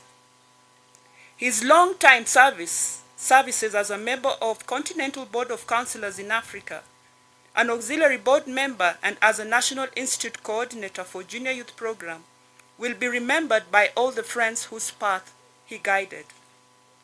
He will be missed dearly by all of us and will no doubt remain a source of inspiration to the rank and file of believers in Kenya. Baha'u'llah states, "Death proffereth unto every confident believer the cup that is life indeed. It bestoweth joy and is the bearer of gladness. It conferreth the gifts of everlasting life. To members of his family, his dear children and wife, friends and relatives, please accept our deepest condolences as we join you in prayers for the progress of his noble soul in the worlds beyond, and for the family's solace during this time of parting. We are God's, and unto him shall we return. With loving Baha'i greetings, the National Spiritual Assembly of the Baha'is of Kenya." And lastly, there was a tribute from a friend, from a family who is serving at the Baha'i World Center, Mr. Joseph Gesheru. I think I'll hand over the letter to the family so that they read it at their own pace. Thank you very much.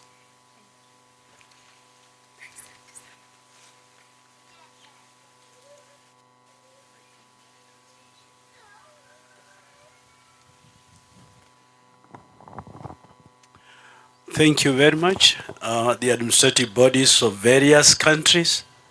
I would like to, at this point, we are behind schedule by around 50 minutes. I would like to quickly then invite the arm of the councillors to kindly come forward and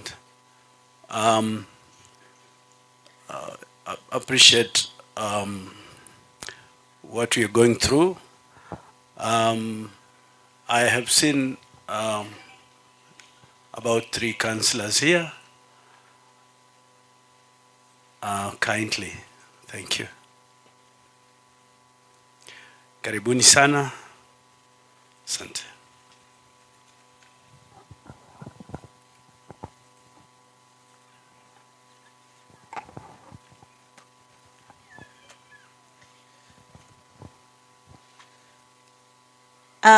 Familia ya mshauri Aggrey, marafiki, jamaa na waumini wa jumuiya ya Kibahai Alawapa.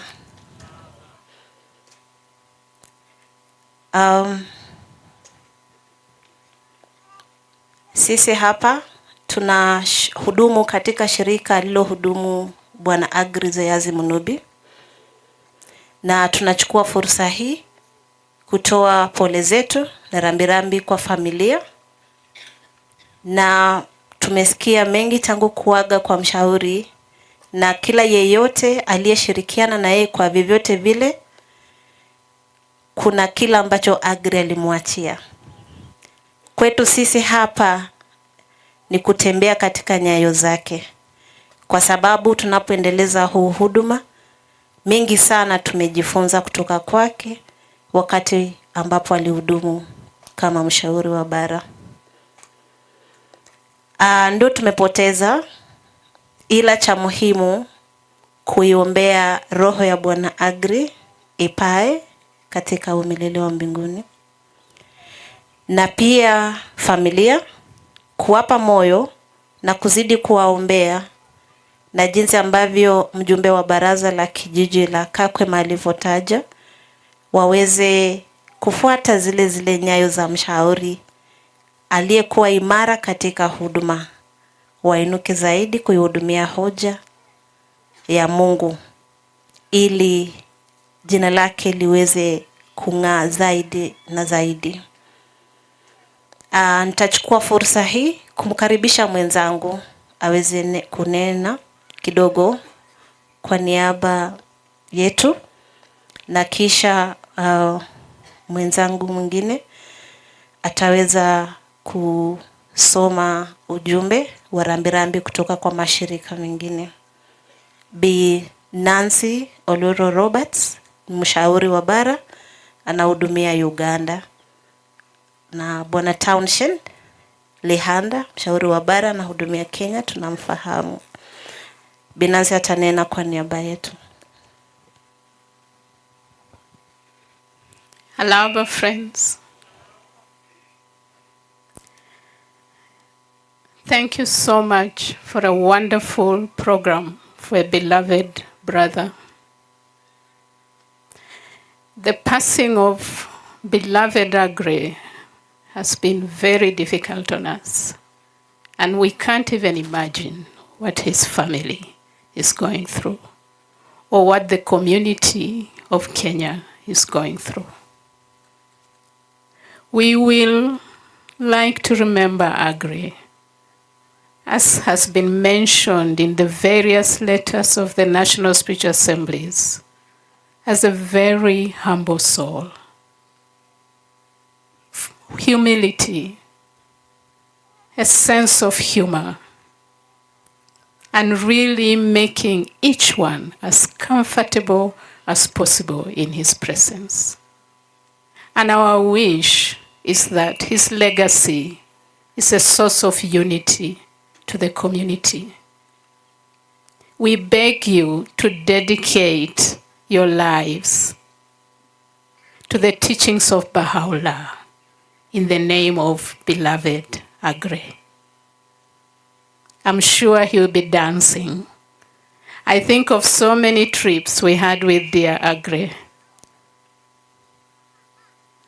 In very many difficult situations, he made it so easy, held our hands, and really assisted us. And I pray, I'm sorry my Swahili is not there, so I can't express myself in Swahili. Would have been better. But really, we beg you, let's remember the soul of beloved Aggrey with a sense of unity, and let the hallmark of the teachings of Baha'u'llah be imprinted in every heart. Let's raise the young generation in his honor for the cause of God that he dedicated his life to. Thank you so much, and we'll continue to pray for each one of us and to his beloved family. Thank you. Asante sana.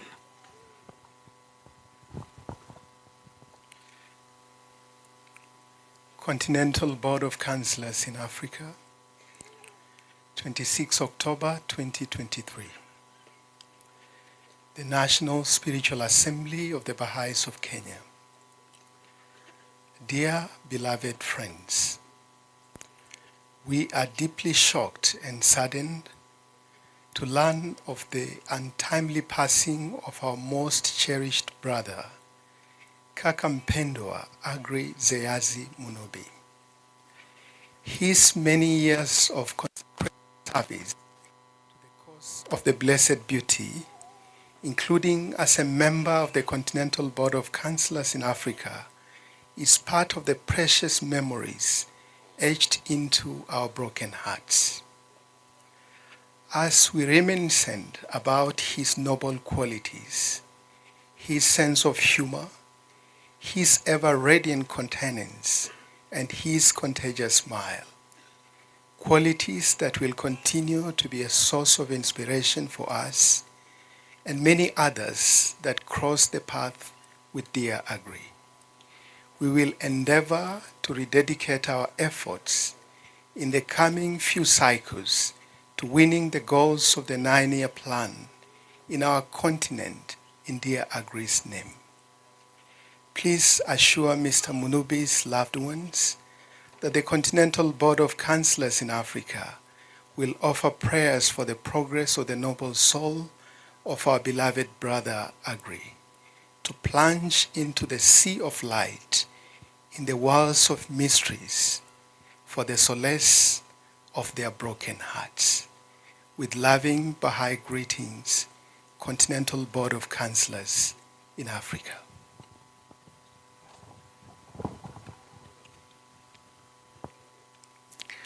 The International Teaching Center, 25th October 2023. Dear loved co-workers, we were deeply saddened to receive the heartbreaking news of our beloved Aggrey Zeyazi Munubi, steadfast servant of the cause. He served with dedication and joy as a Continental Councillor in Africa for 12 years, contributing in countless ways to advancing the process of entry by troops across the continent. His memory will remain an enduring source of inspiration and encouragement for all those whose lives were touched by his kind-hearted and self-sacrificing manner. We offer our deepest sympathy and condolences to his wife and children and to other members of his family. Please assure them of our prayers in the holy shrines for the progress of his noble soul in the kingdom and for their consolation during this time of bereavement. With loving Baha'i greetings, the International Teaching Center.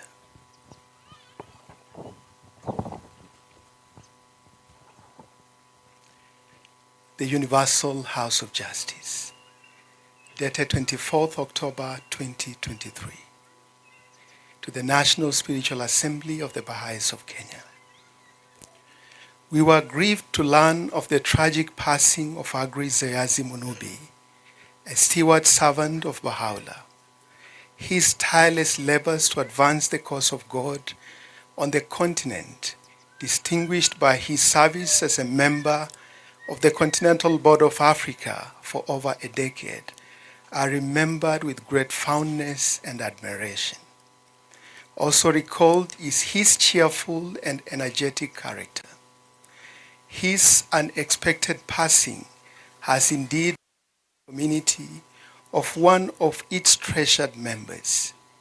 Kindly convey to his wife and children, other members of his family, and the Baha'i community in Kenya our heartfelt condolences for the loss they have all sustained, and assure them of our ardent prayers at the sacred threshold for the progress of his luminous souls in the heavenly kingdom and for their comfort and solace.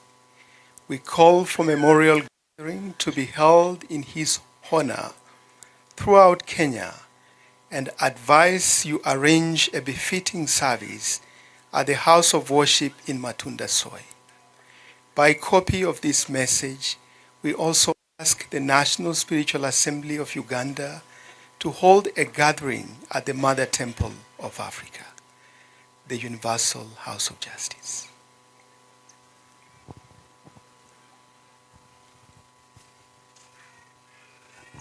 Asante sana washauri.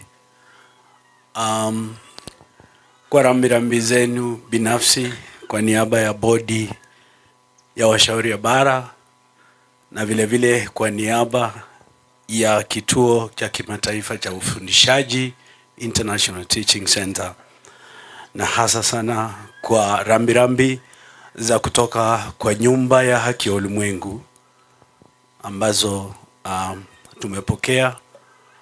We've been humbled by those deep moving condolences. We have been asked to dedicate our time, energy, and spirit of service to living the dreams that our beloved former Councillor Aggrey Munubi lived. We have very limited time. We are 1 hour late. I would like somebody from the family to come and read Eulogy. I ask family members to approach and do what is required, the coffin, to ensure that it aligns itself to Baha'i principles. You will be there with the Baha'i representatives. So those who would like to ensure the coffin is okay, the family members kindly approach there, wale wazee. Na vile vile naomba bwana baraza la kiroho la Luanda pia wakaribia hapo. Wanapomalizana na mambo yao, ningeomba mwakilishi wa familia aje asome eulogy ya mwende zake.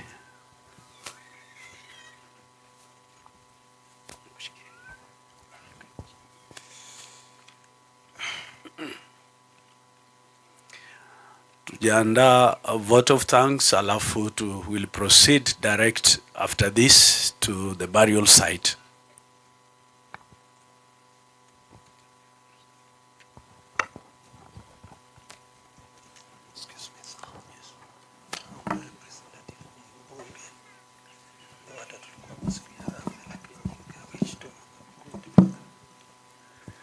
Asante sana. Jina yangu ni Brian Vuia na nilikuwa naita Aggrey Anko. Sasa ningependa kusoma eulogy na imeandikwa kwa Kizungu. Niwie radhi. So the birth. The late Aggrey Munubi was born at Pumwani Maternity Hospital on 22nd August of 1967 and was of good health. He was the second child of the late Apollo Zeyazi Munubi and Gladys Minayo Apollo of Zoya's settlement scheme. He was of the Vatemboli clan with his uncles of Vakizungu, Avigina clan. He was initiated into adulthood in 1974. Education. The late Aggrey Munubi started his primary school education at Kimathi Estate Primary School in 1973 and sat his KCPE in 1980. He joined Lugari Primary School, Kakamega County, but later transferred to City High School in Nairobi, where he sat his KCSE. That was in 1984. He passed and joined the Nairobi Industrial Training of Ministry of Labor for Skill Upgrading in Motor Vehicles Mechanics, which he completed in 1986. Family life. Aggrey got married to Gladys Nanjala in 1992. They were blessed with 5 children, namely Alvin Vuia, Godwin Kaisha, Valerie Luvariza, Viola Ludia, and Jale Saisi. After the demise of Nanjala in 2003, he was enjoined with Rebecca Akwanga in a Baha'i matrimony and were blessed with a girl named Gladys Minayo. This marriage was officially dissolved in 2016. In 2018, Aggrey, Zeyazi, Munubi, and Vina Midigo were enjoined in a Baha'i marriage. Social life. Aggrey was a social man who had compassion for all. He was a great sportsman and a hard-working farmer in animal husbandry and crop production. His passion for soccer was immeasurable, especially in Zoya sub-county, where he spent his youthful life. As a footballer, in addition to being a sports person, he was involved in other diverse community social development programs. He initiated community development activities such as Junior Youth Group and Study Cycle Schooling in Luanda, Nairobi, and other places he traveled to. He was keen on education and believed all children should be given an opportunity to school. His generosity extended to him paying school fees for many children, as well as nurturing their spiritual growth by extending his teaching of moral virtues to even the elderly. He was a straightforward speaker, expressing his independent mind without fear or favor, therefore winning respect for many. He was sociable and humorous, making all around him happy.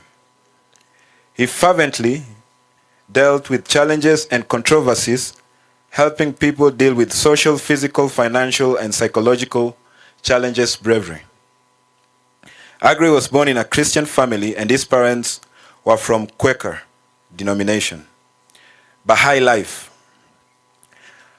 Aggrey's close relation with his uncle Peter Vuia saw him being introduced to the Baha'i faith.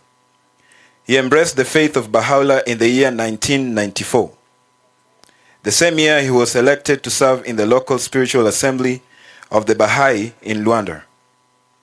He served the assembly with zeal and dedication until he was appointed a member of the Auxiliary Board, ABM, in 1995.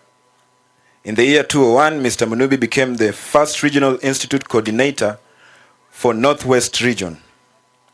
Aggrey was later to become the first National Junior Youth Coordinator between 2005 and 2008, where he laid the foundation for the Junior Youth Program in Kenya. In 2008, Mr. Aggrey Munubi was appointed to the Continental Board of Councillors for Africa, serving Kenya, Mauritius, Tanzania, and Uganda at different times. Throughout his entire service as a councillor, he served as the director of Mwelekeo Organization, a Baha'i-inspired organization championing social action, PSA. When he left the Continental Board of Councillors for Africa in 2020, he settled in Rabur, Kochieng Village, Nyando West cluster, where he was among the friends who formed a Baha'i local administrative committee within Nyando West cluster, but would always join the neighboring Kakwema Baha'i community in all Baha'i activities. Aggrey will be remembered for his selfless service to the cause of Baha'u'llah, his high sense of humor and generation. And finally, we have demise. Aggrey had been physically strong and healthy in body, energetically going about his chores in animal husbandry and social activities in Kisumu town. On the evening of 19th October 2023, while walking to his home from Rabo Shopping Center, at about 7 p.m., armed robbers attacked him with crude weapons. He was rushed to Inuka Hospital for first aid, then to Jaramogi Oginga Odinga for CT scan. Therefore, he was admitted at Max Cure Hospital in the ICU in the early morning of 20th October 2023. Aggrey bravely fought for his life but succumbed on the 23rd October 2023. Due to the severe head injuries on the 23rd October 2023 at 1 p.m. while still on life support machine. Thank you.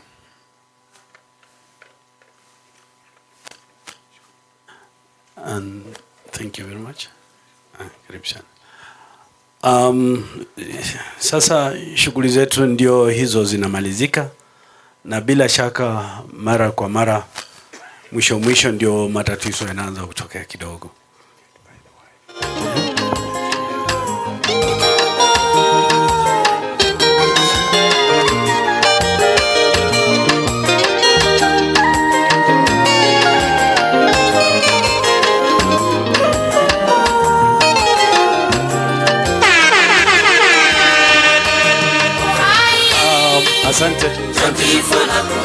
Asante sana.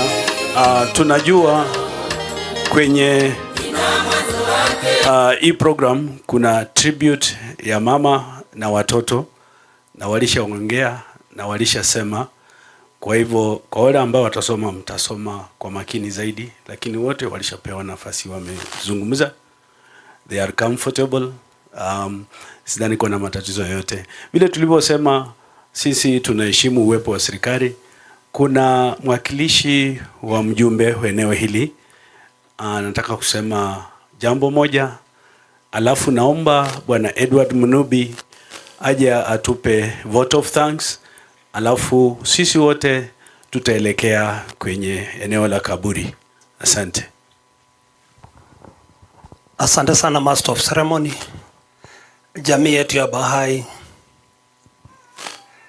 familia ya babangu Munubi, jamii yote kutoka sehemu mbali. Twasema pole sana kumpoteza Aggrey. Mbunge alinituma mahala hapa siku ya harambee, tukajumuika pamoja, ikiwa alikuwa na mpangilio mzuri kwamba ahudhurie mazishi Aggrey leo, lakini kwa sababu zenye hazingewezekana, sababu dadaka ameaga, naye yuko kule Moi's Bridge kwa mipangilio. Hata ingelitaka na mazishi fanyike na leo hapa karibu, lakini akasema hapana, lazima tumzike Aggrey ndio tushughulike na mambo ya dadake. Kwa hivyo akasema pole sana kwa familia, angeweza kufika leo, lakini kwa maombi yuko pamoja nanyi. Na huyu Aggrey aliyelala, kwa binafsi, jinsi mkisoma pale, alikuwa mwanaspoti wa ajabu, mchezaji wa ajabu. Mimi ndio nilikuwa kochezi wake. Ni rafiki wangu mkubwa, mbunge anamjua ni rafika wake, na tukasema familia kwa pole kwa ujumla, na tuko pamoja na nyinyi. Kwa lolote mbunge amesema mlango uko wazi, watoto, mama, mnaweza kumfikia sababu ni jirani wenu hapa. Asanteni Master of Ceremony. Kwa majina naitwa Vitalis Barasa, mwakilishi wa mbunge. Asante sana. Na kwa majina naitwa Edward Munubi, na ningeomba hii nafasi ni washukuru wote waliyekuja, walioacha shughuli zao ili kuja kutusaidia kumsindikisha mwenda zake Aggrey. Safari imekuwa kidogo sio rahisi, kumekuwa na milima na mabonde na mito ya kuruka na nini, lakini tunashukuru Mwenyezi Mungu kwamba ilikwisha. Kwa hivyo kwa niaba yangu binafsi na jamii ya Munubi kwa upana, Ningependa kuwashukuru sana majirani wetu ambao walikuja kutusaidia hapa, marafiki wa Aggrey na marafiki zetu wengine, jamaa zetu ambao wametoka mbali wakakuja, na pia ule utawala wa hapa karibu wametusaidia pia kufanya usalama hapa pakakuwa ni sehemu nzuri. Na nafikiri hata mtashuhudia kwamba si matanga ya kawaida, kwa sababu matanga ya kawaida tungekuwa na watu wengine wanavutana huko kwa chakula, kungekuwa na purukusha mahali fulani, lakini naona tumetulia kama matanga ya Kibahai. Kwa hivyo watu wote wakiwa hapa sio wageni wa Bahai, ni marafiki wa Bahai na ni wa Bahai ndani ya roho zao. Ndio umeona tumekaa tukatulia jinsi wa Bahai inafaa watulie. Kwa hivyo pia ningeshukuru baraza la kiroho la kijiji cha Luanda na pia Kakwema kwa sababu tumekuwa na ushauriano kati yao mwingi. Ingawaje mwingine ilikuwa labda tunataka kawaida penye watu wengi unaanza kupata ukitoa hisia zako, mwingine ana hisia tofauti, lakini baadaye mnaelewana. Hiyo ndio kawaida ya kuelewana. Kama una mawazo tofauti ya mwenzako, sio vita. Wewe unaeleza, yeye anaeleza, na mnafika jambo moja, mnaelewana. Na nilifurahi sana kwa sababu zote tulifika katika hiyo hali. Kulikuwa na majadiliano kutoka chini mpaka juu, kwa sababu mmesikia hapa wanasema regional councils, wanasema national administrative committees ya South Sudan na hizo sehemu nyingine. Hizi ni hali za utawala za kimataifa za hizo nchi. Kwa hivyo tuna hali ya kitawala kwa sababu katika Ubahai hatuna wale wahubiri ama makuhani wakuu, lakini kuna wale viongozi ambao wanachaguliwa kila mwaka. Kwa hivyo unaweza kuwa na bahati ukarudi ama ukahudumu kwa miaka 3 ama 4 ama mwaka mmoja tu na ukatoka. Lakini Ubahai sio kuingiza na kutoa mtu, hapana. Ni ile huduma ambayo unapata. Katika ngazi ya kimataifa tuna muda ambaye watu wanahudumia. Vile vile pia wale washauri wa bara na washauri wa kimataifa pia wana muda ambaye wamepewa wa kuhudumia. Kuna wale wanahudumu miaka 5. Kwa sababu hata nyumba ya haki ya ulimwengu wanahudumu miaka 5. Na hiyo yote inapitia kwa uchaguzi. Kwa hivyo hivi vitengo vyote ambaye vimekuwa hapa tumeshukuru sana kwa kuja. Samahani ninazidi kuongea mambo mengi, singependa niongee mengi, lakini niliona kwa sababu haikutajwa jinsi tawala zetu zinafanywa, ndio mje mkaona mkasema mbona fulani hakusema, na nadhani yeye ni bishop ama nadhani yeye ni pastor. Hapana, hatuna viongozi wa aina hiyo. Uongozi wetu tunafanya kijumuiya. Kwa hivyo ningewashukuru sana wote ambao walikuja na ambao wametoa rambirambi zao. Na naomba kwamba hii tahamati ndio sehemu muhimu sana kwa Bahai. Ile imetufanya tuwe hapa ni hii kipindi ambacho tunaenda. Tutakuwa watulivu mpaka mwisho, kwa sababu wakati tunaenda kuzika kuna ile sala maalum. Na wakati hiyo sala inaponenwa tunatulia tu. Kwa sababu haichukui muda mrefu. Tunatulia, tunampa heshima mwenda zake, alafu tukimaliza tutakao tumemaliza shughuli. Najua tukishamaliza kuna nafasi pia ya familia, kwa sababu si wengine tunabaki. Kama kuna jambo moja ya kuongea leo, hata Mwenyezi Mungu akawa mzuri. Kulikuwa na mvua inanyesha hapa wakati hata barabara haipitiki. Sasa tulikuwa tunashangaa itakuwa namna gani, lakini Mwenyezi Mungu nafikiri amesikia maombi yetu na anapenda Aggrey, kwa hivyo ametuliza hata mawingu. Na nafikiri tunashukuru sana kwa hayo yote. Asante.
of truth, the Son of truth, the Son of truth, the Son of truth, to the Son of truth, the Son to the Son of truth, the Son of truth, in thy bright place of lights, in thy bright place of lights, in thy bright place of lights, thy bright place of lights, to the Son of truth, the Son of truth, the Son of truth, to the Son of truth, the Son of truth, the Son of truth, the Son of truth.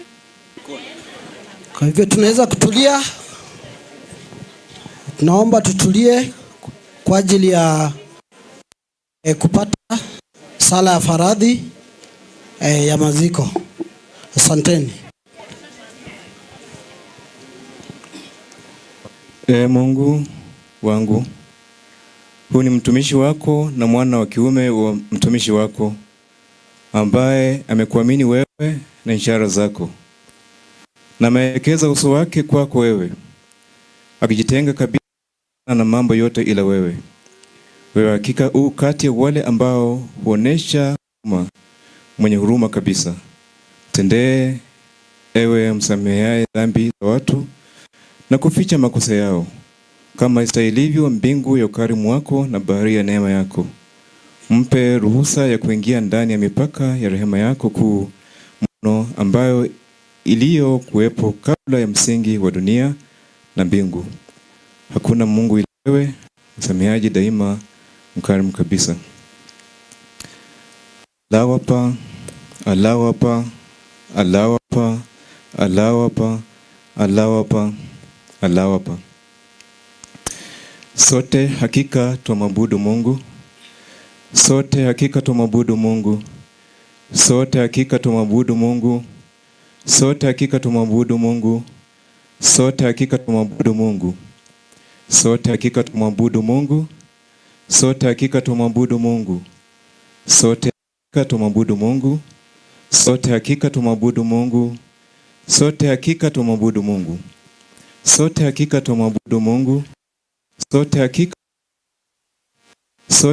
tumwabudu Mungu. Sote hakika tumwabudu Mungu. Tumwabudu Mungu. Sote hakika tumwabudu Mungu. Sote hakika tumwabudu Mungu. Sote hakika tumwabudu Mungu. Sote hakika tumwabudu Mungu. Si sote hakika twasujudu mbele ya Mungu. Si sote hakika twasujudu mbele ya Mungu. Si sote hakika twasujudu mbele ya Mungu. Si sote hakika twasujudu mbele ya Mungu. Si sote hakika twasujudu mbele ya Mungu. Si sote hakika twasujudu mbele ya Mungu. Si sote hakika twasujudu mbele ya Mungu. Si sote hakika twasujudu mbele ya Mungu. Si sote hakika twasujudu mbele ya Mungu. Si sote hakika twasujudu mbele ya Mungu. Si sote hakika twasujudu mbele ya Mungu. Si sote hakika twasujudu mbele ya Mungu. Si sote hakika twasujudu mbele ya Mungu. Si sote hakika twasujudu mbele ya Mungu. Si sote hakika twasujudu mbele ya Mungu. Si sote hakika twasujudu mbele ya Mungu. Si sote hakika twasujudu mbele ya Mungu. Si sote hakika twasujudu mbele ya Mungu. Si sote hakika twasujudu mbele ya Mungu. Si sote hakika twasujudu mbele ya Mungu. Si sote hakika twasujudu mbele ya Mungu. Si sote hakika twasujudu mbele ya Mungu. Si sote hakika twasujudu mbele ya Mungu. Si sote hakika twasujudu mbele ya Mungu. Si sote hakika tumejitoa kwa Mungu. Si sote hakika tumejitoa kwa Mungu. Si sote hakika tumejitoa kwa Mungu. Si sote hakika tumejitoa kwa Mungu. Si sote hakika tumejitoa kwa Mungu. Si sote hakika tumejitoa kwa Mungu. Si sote hakika tumejitoa kwa Mungu. Si sote hakika tumejitoa kwa Mungu. Si sote hakika tumejitoa kwa Mungu. Si sote hakika tumejitoa kwa Mungu. Si sote hakika tumejitoa kwa Mungu. Si sote hakika tumejitoa kwa Mungu. Si sote hakika tumejitoa kwa Mungu. Si sote hakika tumejitoa kwa Mungu. Si sote hakika tumejitoa kwa Mungu. Si sote hakika tumejitoa kwa Mungu. Sisi sote hakika tumejitoa kwa Mungu. Sisi sote hakika tumejitoa kwa Mungu. Sisi sote hakika tumejitoa kwa Mungu. Sisi sote hakika tumejitoa kwa Mungu. Sisi sote hakika tumejitoa kwa Mungu. Sisi sote hakika tumejitoa kwa Mungu. Sisi sote hakika tumejitoa kwa Mungu. Sisi sote hakika tumejitoa kwa Mungu. Sisi sote hakika tumejitoa kwa Mungu. Sisi sote hakika tumejitoa kwa Mungu. Sisi sote hakika tumejitoa kwa Mungu. Sisi sote hakika tumejitoa kwa Mungu. Sisi sote hakika tumejitoa kwa Mungu. Sisi sote hakika tutoa shukrani kwa Mungu. Sisi sote hakika tutoa shukrani kwa Mungu. Sisi sote hakika tutoa shukrani kwa Mungu. Sisi sote hakika tutoa shukrani kwa Mungu. Sisi sote hakika tutoa shukrani kwa Mungu. Sisi sote hakika tutoa shukrani kwa Mungu. Sisi sote hakika tutoa shukrani kwa Mungu. Sisi sote hakika tutoa shukrani kwa Mungu. Sisi sote hakika tutoa shukrani kwa Mungu. Sisi sote hakika tutoa shukrani kwa Mungu. Sisi sote hakika tutoa shukrani kwa Mungu. Sisi sote hakika tutoa shukrani kwa Mungu. Sisi sote hakika tutoa shukrani kwa Mungu. Sisi sote hakika tutoa shukrani kwa Mungu. Sisi sote hakika Mungu. Sisi sote hakika tutoa shukrani kwa Mungu. Sisi sote hakika tutoa shukrani kwa Mungu. Sote hakika tutoa shukrani kwa Mungu. Sisi sote hakika tutoa shukrani kwa Mungu. Sote hakika tu wenye subira katika Mungu. Sisi sote hakika tu wenye subira katika Mungu. Sote hakika tu wenye subira katika Mungu. Sisi sote hakika tu wenye subira katika Mungu. Sisi sote hakika tu wenye subira katika Mungu. Sisi sote hakika tu wenye subira katika Mungu. Sote hakika tu wenye subira katika Mungu. Sisi sote hakika tu wenye subira katika sote hakika tu wenye subira katika Mungu. Sisi sote hakika tu wenye subira katika Mungu. Sisi sote hakika tu wenye subira katika Mungu. Sisi sote hakika tu wenye subira katika Mungu. Sisi sote hakika tu wenye subira katika Mungu. Sisi sote hakika tu wenye subira katika Mungu. Sisi sote hakika tu wenye subira katika Mungu. Sisi sote hakika tu wenye subira katika Mungu. Sisi sote hakika tu wenye subira katika Mungu. Sisi sote hakika tu wenye subira katika Mungu. Sisi sote hakika tu wenye subira katika Mungu. Sisi sote hakika tu wenye subira kwa Mungu. Sisi sote hakika tu wenye subira katika Mungu. Sisi sote hakika tu wenye subira katika Mungu. Sisi sote hakika tu wenye subira katika Mungu. Sisi sote hakika tu wenye subira katika Mungu.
Asanteni sana kwa kuwa wavumilivu.